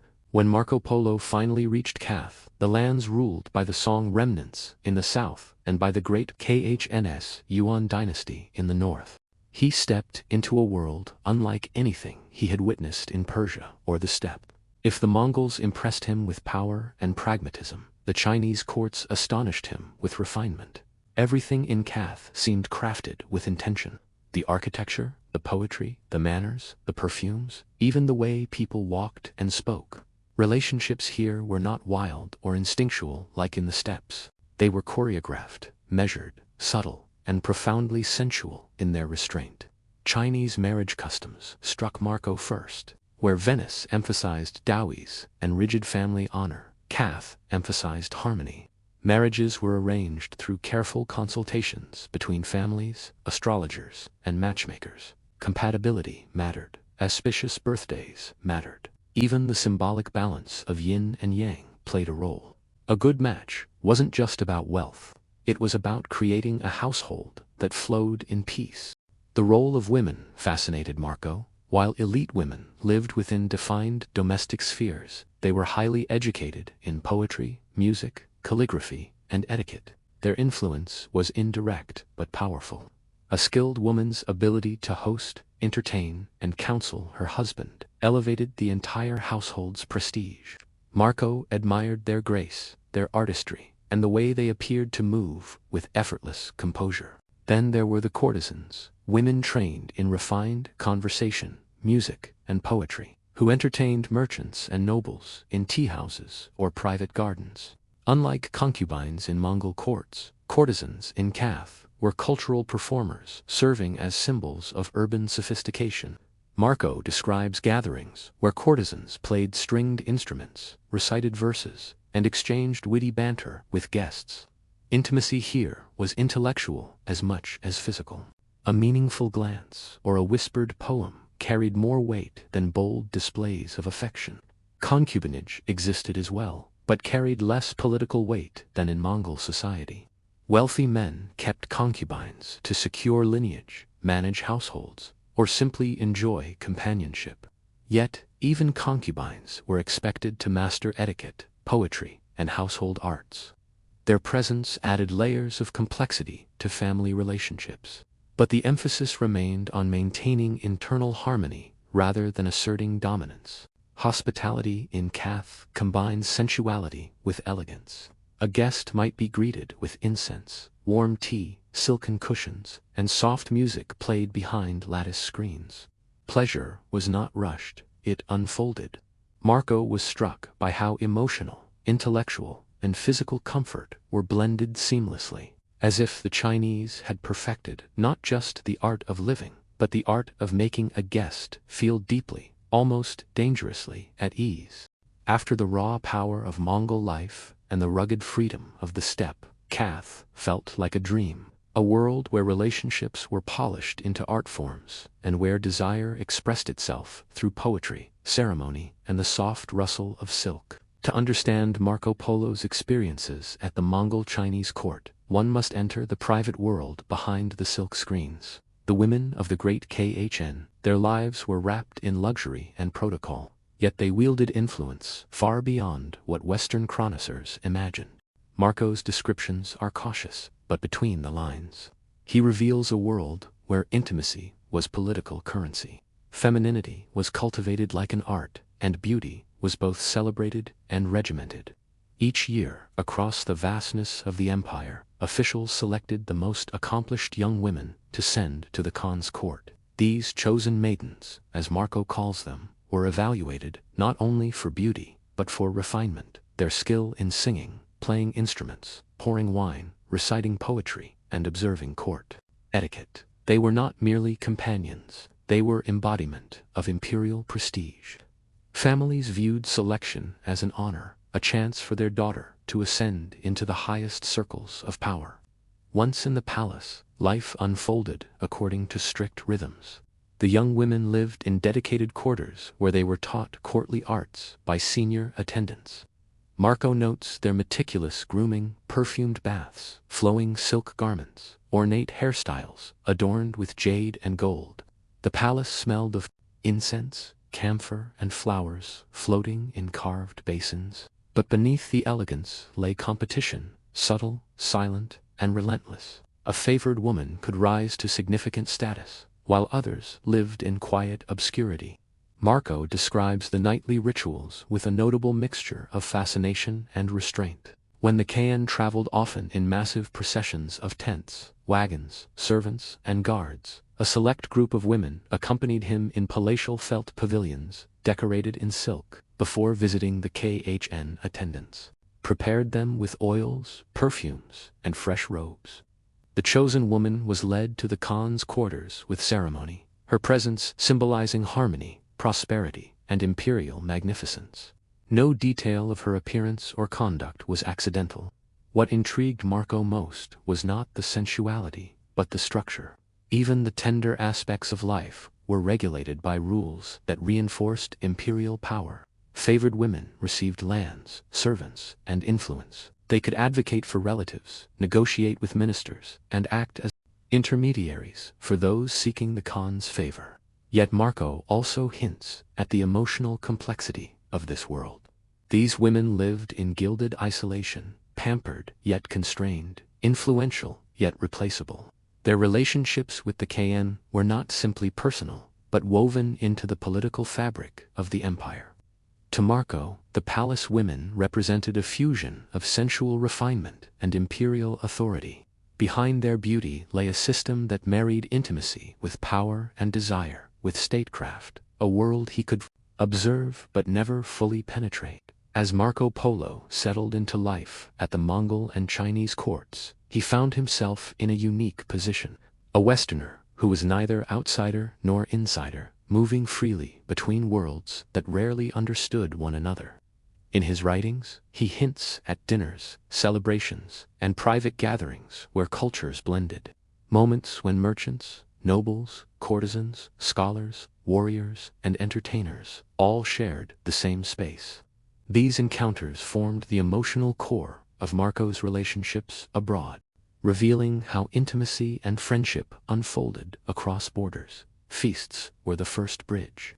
Marco describes banquets where Mongol roasted meats met Chinese delicacies, where Persian wine accompanied northern mare's milk, and where music blended fiddles, zithers, and drums from 3 continents. The air shimmered with scents: ginger, garlic, incense, roasted lamb, steamed fish, and as food was shared, so too were stories. A Persian merchant might whisper tales of Sufi mystics. A Chinese poet might recite verses about longing and moonlit rivers. A Mongol officer might recount battles fought on frozen lakes. Marco sat among them, absorbing everything, every accent, gesture, proverb, and song. These gatherings weren't only about entertainment. They shaped relationships. Hospitality in the Mongol Empire encouraged emotional openness. Guests were treated as honored companions, not distant strangers. A man's rank mattered less at night than his ability to drink, converse, and appreciate music. Marco often found that women participated too.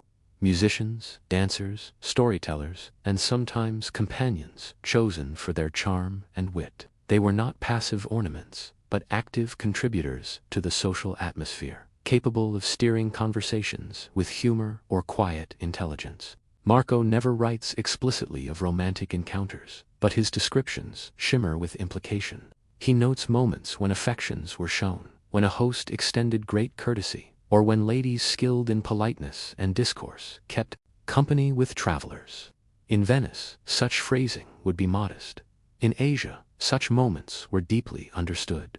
These interactions were cultural exchanges in their own right, windows into emotional worlds shaped by poetry, ritual, and warmth. Friendships across languages also developed. Marco grew close to interpreters, scholars, and officials who admired his curiosity. Some became lifelong companions during his years of service under Kublai Khan. They debated philosophy, traded jokes, exchanged small gifts, and forged a sense of brotherhood impossible to replicate on the dangerous roads of Europe. By living between cultures, Marco experienced a kind of emotional expansion. He learned that hospitality could be sensual, intellectual, or deeply familial, and often all three at once.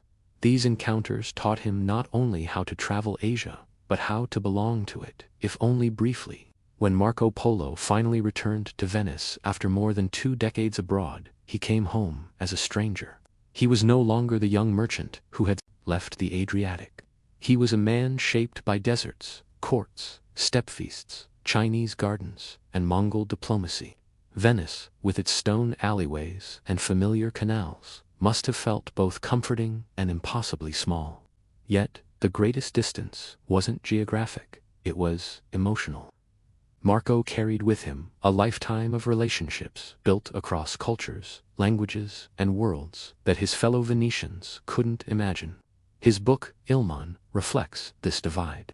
Venetian scribes wanted marvels, palaces, of gold, paper money, giant birds, and invisible trade networks. Marco gave them those, but what he hinted at carefully, almost shilly, were the human connections he left behind. The friends who guided him through mountain passes, the scholars who debated philosophy with him in Kubla Khan's halls, the entertainers and courtesans whose music eased the loneliness of foreign lands, the women he admired for their grace, strength, or quiet authority. He writes of them indirectly, as if speaking to clearly might betray a promise or break a memory. He describes women of great courtesy, companions in night feasts, maidens skilled in arts, and great favors shown to guests. These passing phrases reveal more than they conceal. Marco was a diplomat. He knew better than to scandalize European audiences with explicit stories. Yet he could not erase the warmth, complexity, and sensual sophistication of the relationships he encountered. Back in Venice, his tales were so extraordinary that many accused him of invention. But what they doubted was not the geography, it was the intimacy. How could a Venetian merchant truly understand the marital diplomacy of the Mongols, the intellectual courtesans of Hio, or the firelit hospitality of Persian homes? How could he speak credibly of a world where women negotiated alliances, where companionship was offered as honor, where relationships were rituals shaped by dynasty, poetry, and empire? And yet he did. The greatest irony of Marco's life is that the relationships he formed in Asia were more meaningful than many he found at home. His marriage in Venice was respectable, but it lacked the wonder he once knew on the Silk Road. His memories of palace singers, Mongol attendants, Chinese hostesses pouring tea by candlelight, and steppe women riding like queens likely lingered long after he became million. The storyteller, others doubted. In the end, Marco Polo did not merely record the geography of Asia, he recorded its hearts, and long after he left Cath, part of him never returned. Mark Antony entered the world in 83 BCE, at a moment when the Roman Republic was already cracking under the weight of its own ambition. Civil wars, political murders, and rival strongmen had turned Rome into a battlefield disguised as a city. Antony's family belonged to the ancient gens Antonia, noble in lineage but ruined in finances. His father died young, leaving behind debts, fading status, and a restless son with more pride than money. The streets became Antony's first school, and Rome's chaos became his first mentor. From an early age, Antony stood out. He was tall, broad-shouldered, athletic, and so naturally charismatic that even seasoned soldiers later remarked how the man could electrify a crowd with a joke or a roar. Yet, for all his promise, young Antony nearly destroyed himself before his life even began. He drank too much, gambled too hard, chased women too boldly, and surrounded himself with friends even wilder than he was. Rome whispered that Antony was wasting his talent. Rome was wrong. He was sharpening it. Military service saved him. When Antony fled his debts by joining the cavalry in Syria, he found a world where discipline, danger, and daring finally aligned with his nature. On the battlefield, Antony transformed. The hot-headed youth became a commander who could charge into enemy lines with terrifying confidence. His soldiers adored him. He fought beside them, drank with them, and never pretended to be anything other than what he was. A warrior who lived fast and demanded loyalty at the same pace. But Antony's destiny changed the moment he crossed paths with Julius Caesar. What began as political cooperation quickly evolved into one of the most powerful alliances in Roman history. Caesar recognized Antony's greatest strengths: courage, loyalty, charisma, and an instinctive ability to sway the Roman masses. Where Caesar was calculating and restrained, Antony was fiery and bold. Together, they formed a perfect balance: intellect and force, strategy and passion. And Antony became Caesar's right hand, his voice in the Senate, his enforcer in the streets, and eventually his co-consul. To many Romans, he was more than a general. He was Caesar's successor in everything but name. The pair marched through war after war, their victories reshaping the Mediterranean. Yet, beneath Antony's rise lay a truth that would shape the rest of his life. He was forever drawn toward intensity in politics, in battle, and especially in love. And Rome, already trembling, had no idea what storm this lion would unleash. Once Mark Antony joined Julius Caesar's inner circle, his life accelerated into a whirlwind of battles, marches, and political warfare. Caesar didn't just see Antony as an ally, he saw him as a weapon, a living hammer. And wherever Caesar struck, Antony was the force that made the blow land harder. During the Jic Wars, Antony became indispensable. Caesar trusted him with legions, supply lines, negotiations, and the delicate balance of keeping fractious soldiers loyal. Antony had a gift. He could walk into a camp of exhausted, half-saint-starved men, laugh, drink with them, and by sunrise have them ready to march into hell. His presence on the battlefield was explosive.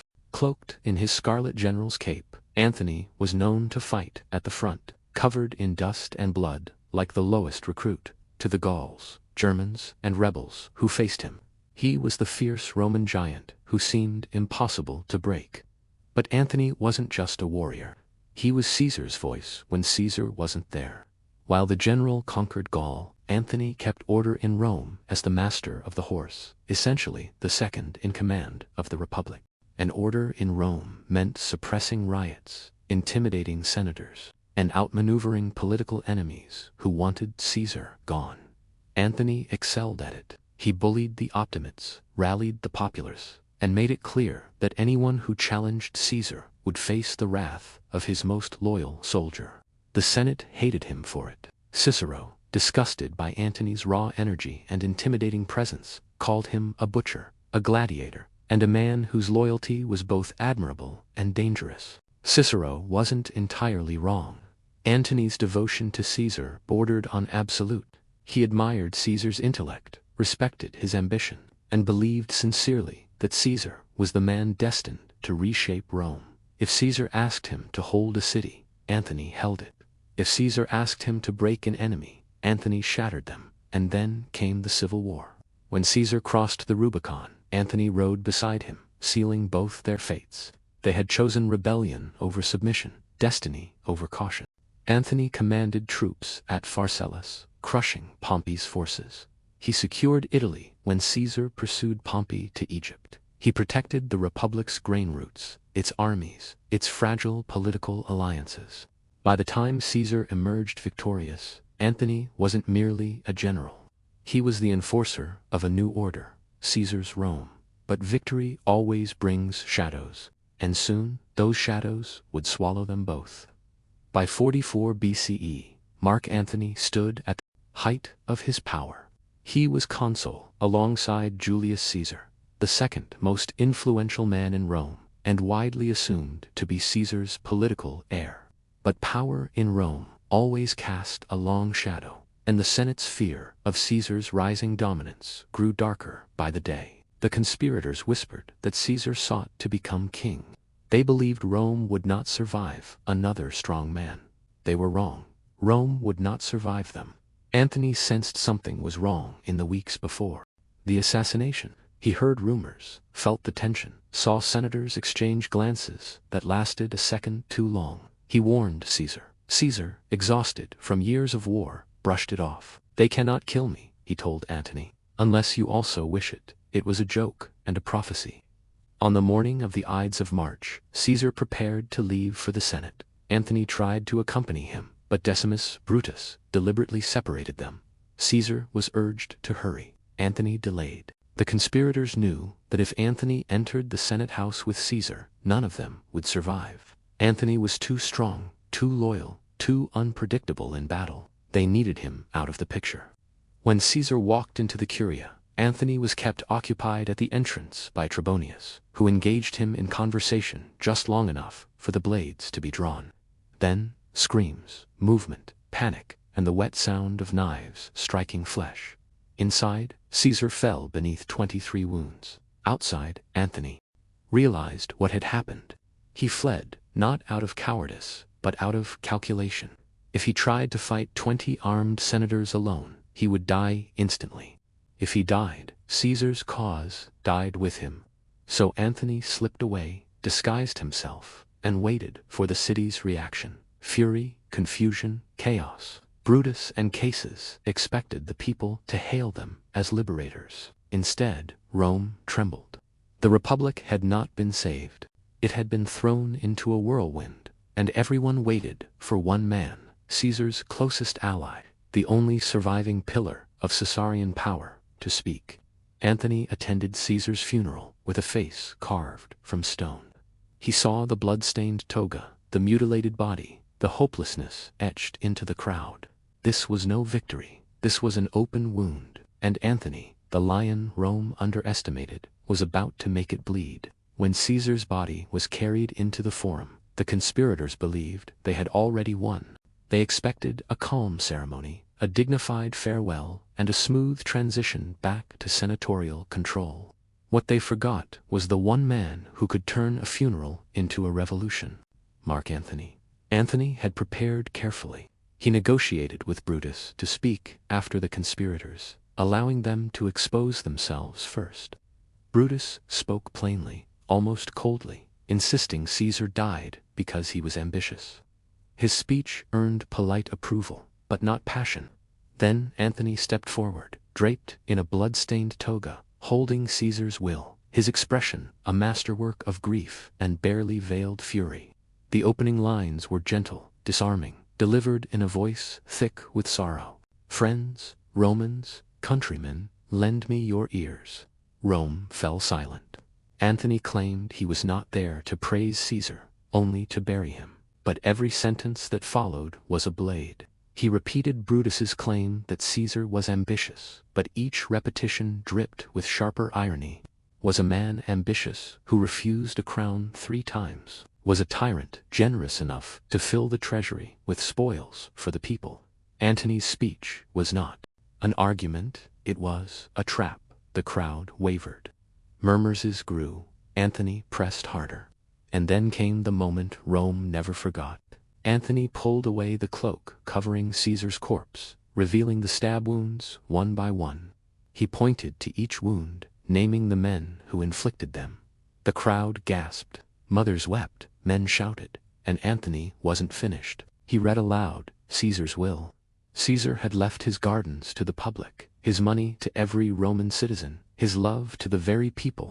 Watching his butchered body, in a single moment, Antony transformed Caesar from suspected tyrant into martyred father of the Republic. The crowd exploded. Shouts echoed across the Forum. "Burn the houses of the traitors. Caesar has been avenged." The funeral meant to be solemn turned into a riot as citizens tore benches apart to feed the flames. The fire spread into the streets as mobs hunted the conspirators. Antony watched, expression grave, but inside he knew he had achieved exactly what he wanted. The conspirators were now enemies of the people.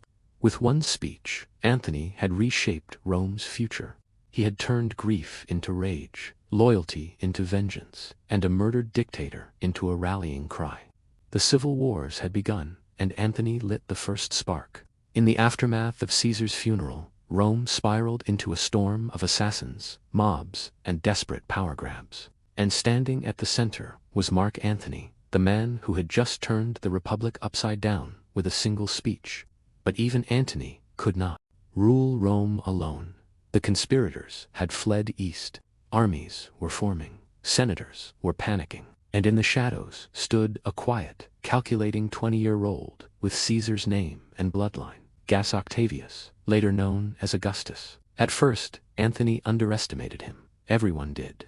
Octavian looked fragile, scholarly, too young to lead. But he had Caesar's inheritance, Caesar's loyal veterans, and Caesar's genius for propaganda.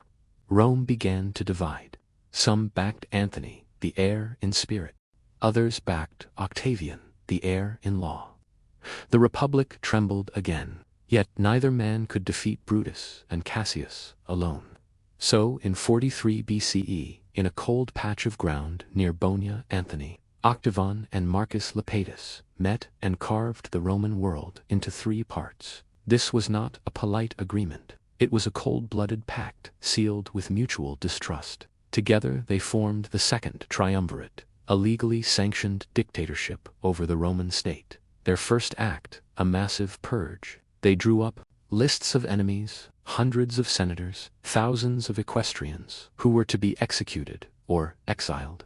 Cicero, Antony's most vocal enemy, appeared on Antony's list. Octavian allowed it. Cicero was hunted down and killed, his hands and head nailed to the rostra, as Antony's brutal message to Rome: "This is the price of crossing me."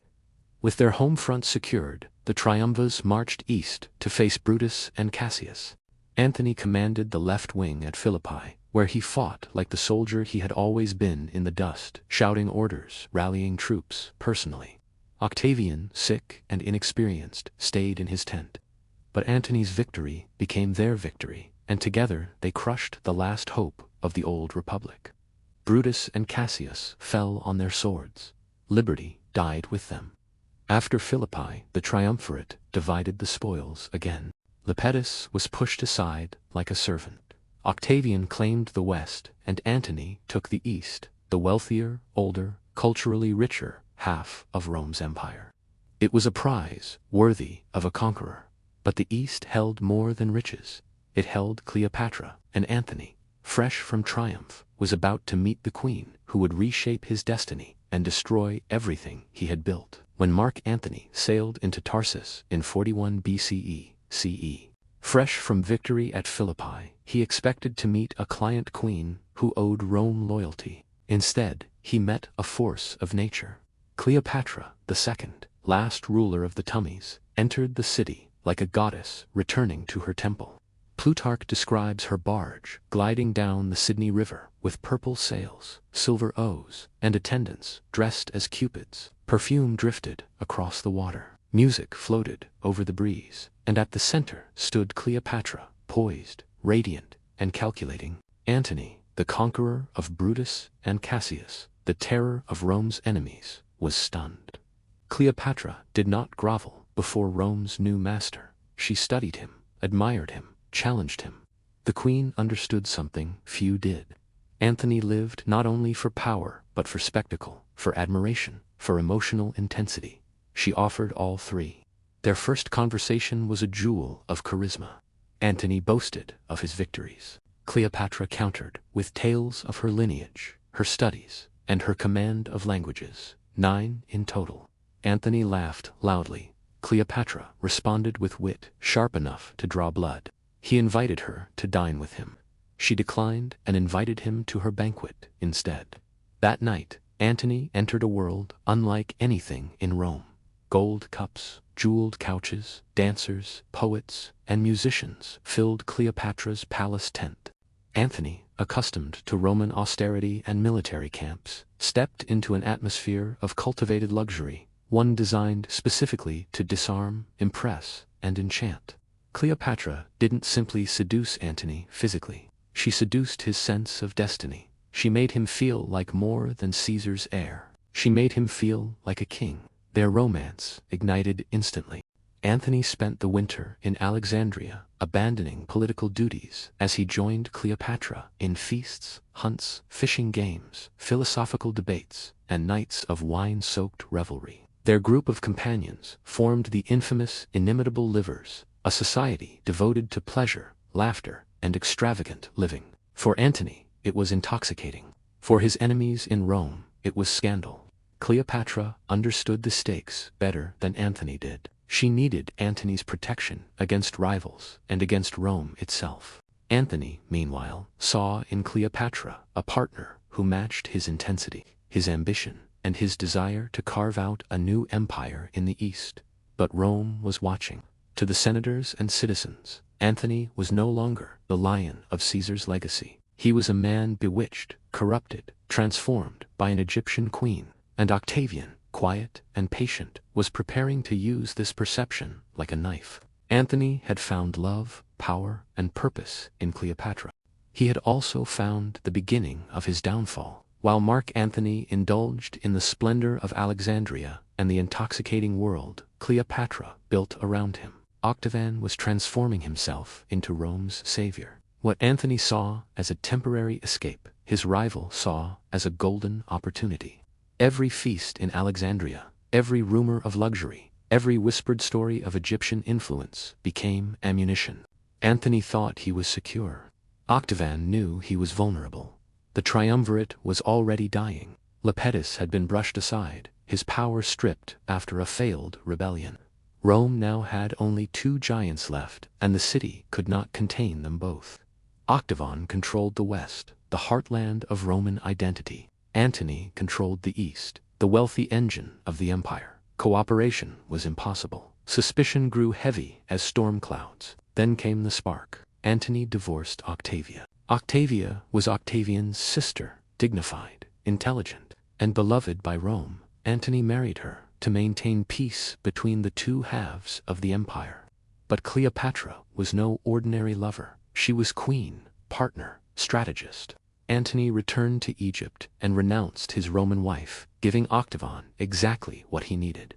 Overnight, Antony became the villain of Roman gossip, the general who abandoned his wife, the Roman who preferred the East to the Republic, the man who let a foreign queen guide his decisions. Octavian twisted the knife deeper. He seized Antony's will, or claimed to, and read it aloud to the Senate.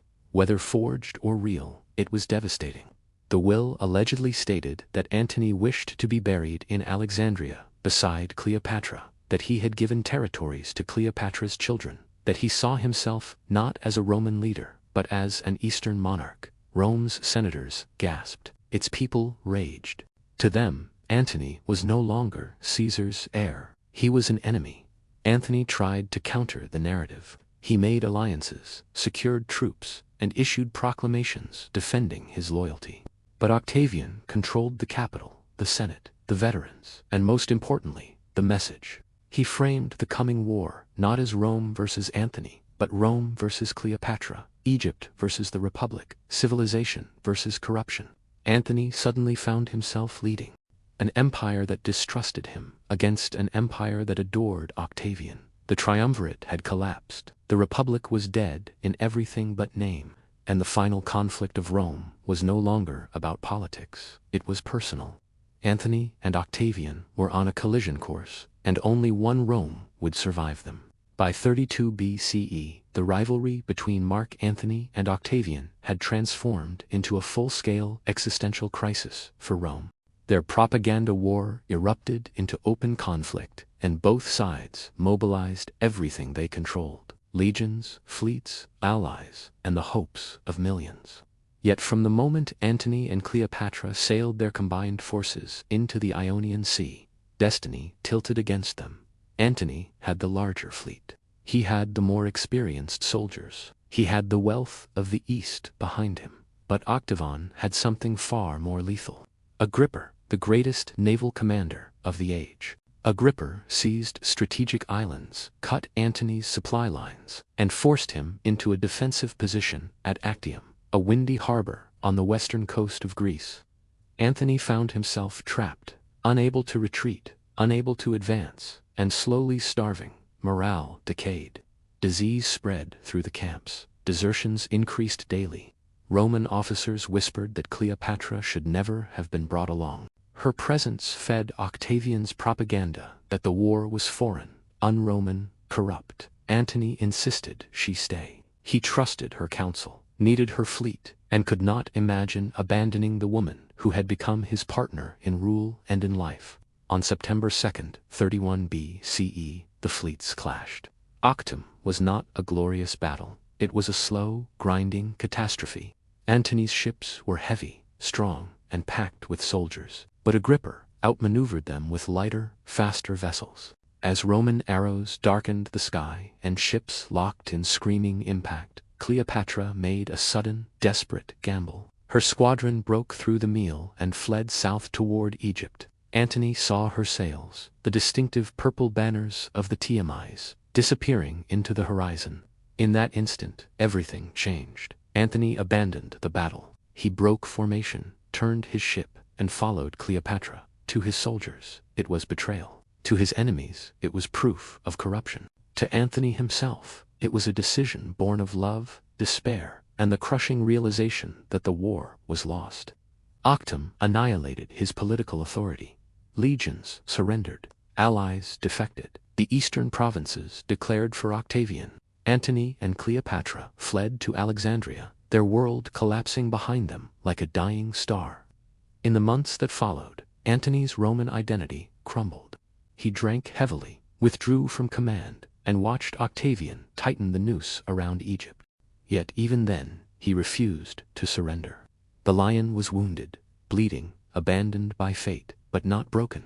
Octum was not the end. It was the beginning of Antony's final tragic stand. After the disaster at Actium, Mark Antony retreated to Alexandria with Cleopatra, clinging to the last remnants of their power. But the world they once commanded was dissolving. One by one, Roman governors defected to Octavian. Grain shipments stopped. Legions surrendered. Even old allies sent word that the game was over. Alexandria became a gilded trap, the final stage on which Antony's tragedy would unfold. Antony tried to rally what remained of his forces, but he was not the commander he once was. His spirit was shattered. He drank heavily, secluded himself, and watched as Octavian's forces tightened around Egypt like an iron ring. Cleopatra, ever the strategist, prepared for the worst, using her fleet to negotiate, hiding treasures, and attempting last-minute diplomacy. Antony saw these frantic preparations and mistook them for betrayal. Then came Octavian's final push. In 30 BCE, Octavian invaded Egypt. Antony attempted one last stand with the few soldiers still loyal to him, but even these were outmatched. When Cleopatra's ships surrendered, some say without a fight, Antony believed the woman he loved had betrayed him. News reached him that Cleopatra had taken refuge in her mausoleum, and according to the rumor Octavian's agents deliberately spread, had already taken her life to avoid capture. Antony broke. Believing Cleopatra dead, he did what every Roman general of his generation considered the only honorable ending. He chose his own death. He stabbed himself in the stomach, but the wound was not immediately fatal. As he lay bleeding, another message arrived. Cleopatra was alive. Summoning his remaining strength, Antony demanded to be taken to her. Too weak to walk, he was lifted by servants and carried through the streets of Alexandria. Cleopatra, refusing to let Octavian capture her lover, had barricaded herself inside her mausoleum. The doors could not be opened, so Antony was hoisted through a window, bloodied, dying, but still conscious enough to see her face one last time. In that dim, perfumed chamber of stone and gold, Antony died in Cleopatra's arms. His final words, recorded by Plutarch, were simple. Do not sorrow. Make your peace with Caesar. Live. Cleopatra did not listen. Days later, after meeting Octavian and realizing she would be paraded as a trophy in Rome, she chose her own death. Famously, through the bite of a venomous aspian, still debate the method. With Antony and Cleopatra dead, Octavian claimed Egypt, defeated all rivals, and became Augustus, Rome's first emperor. Thus ended the Republic.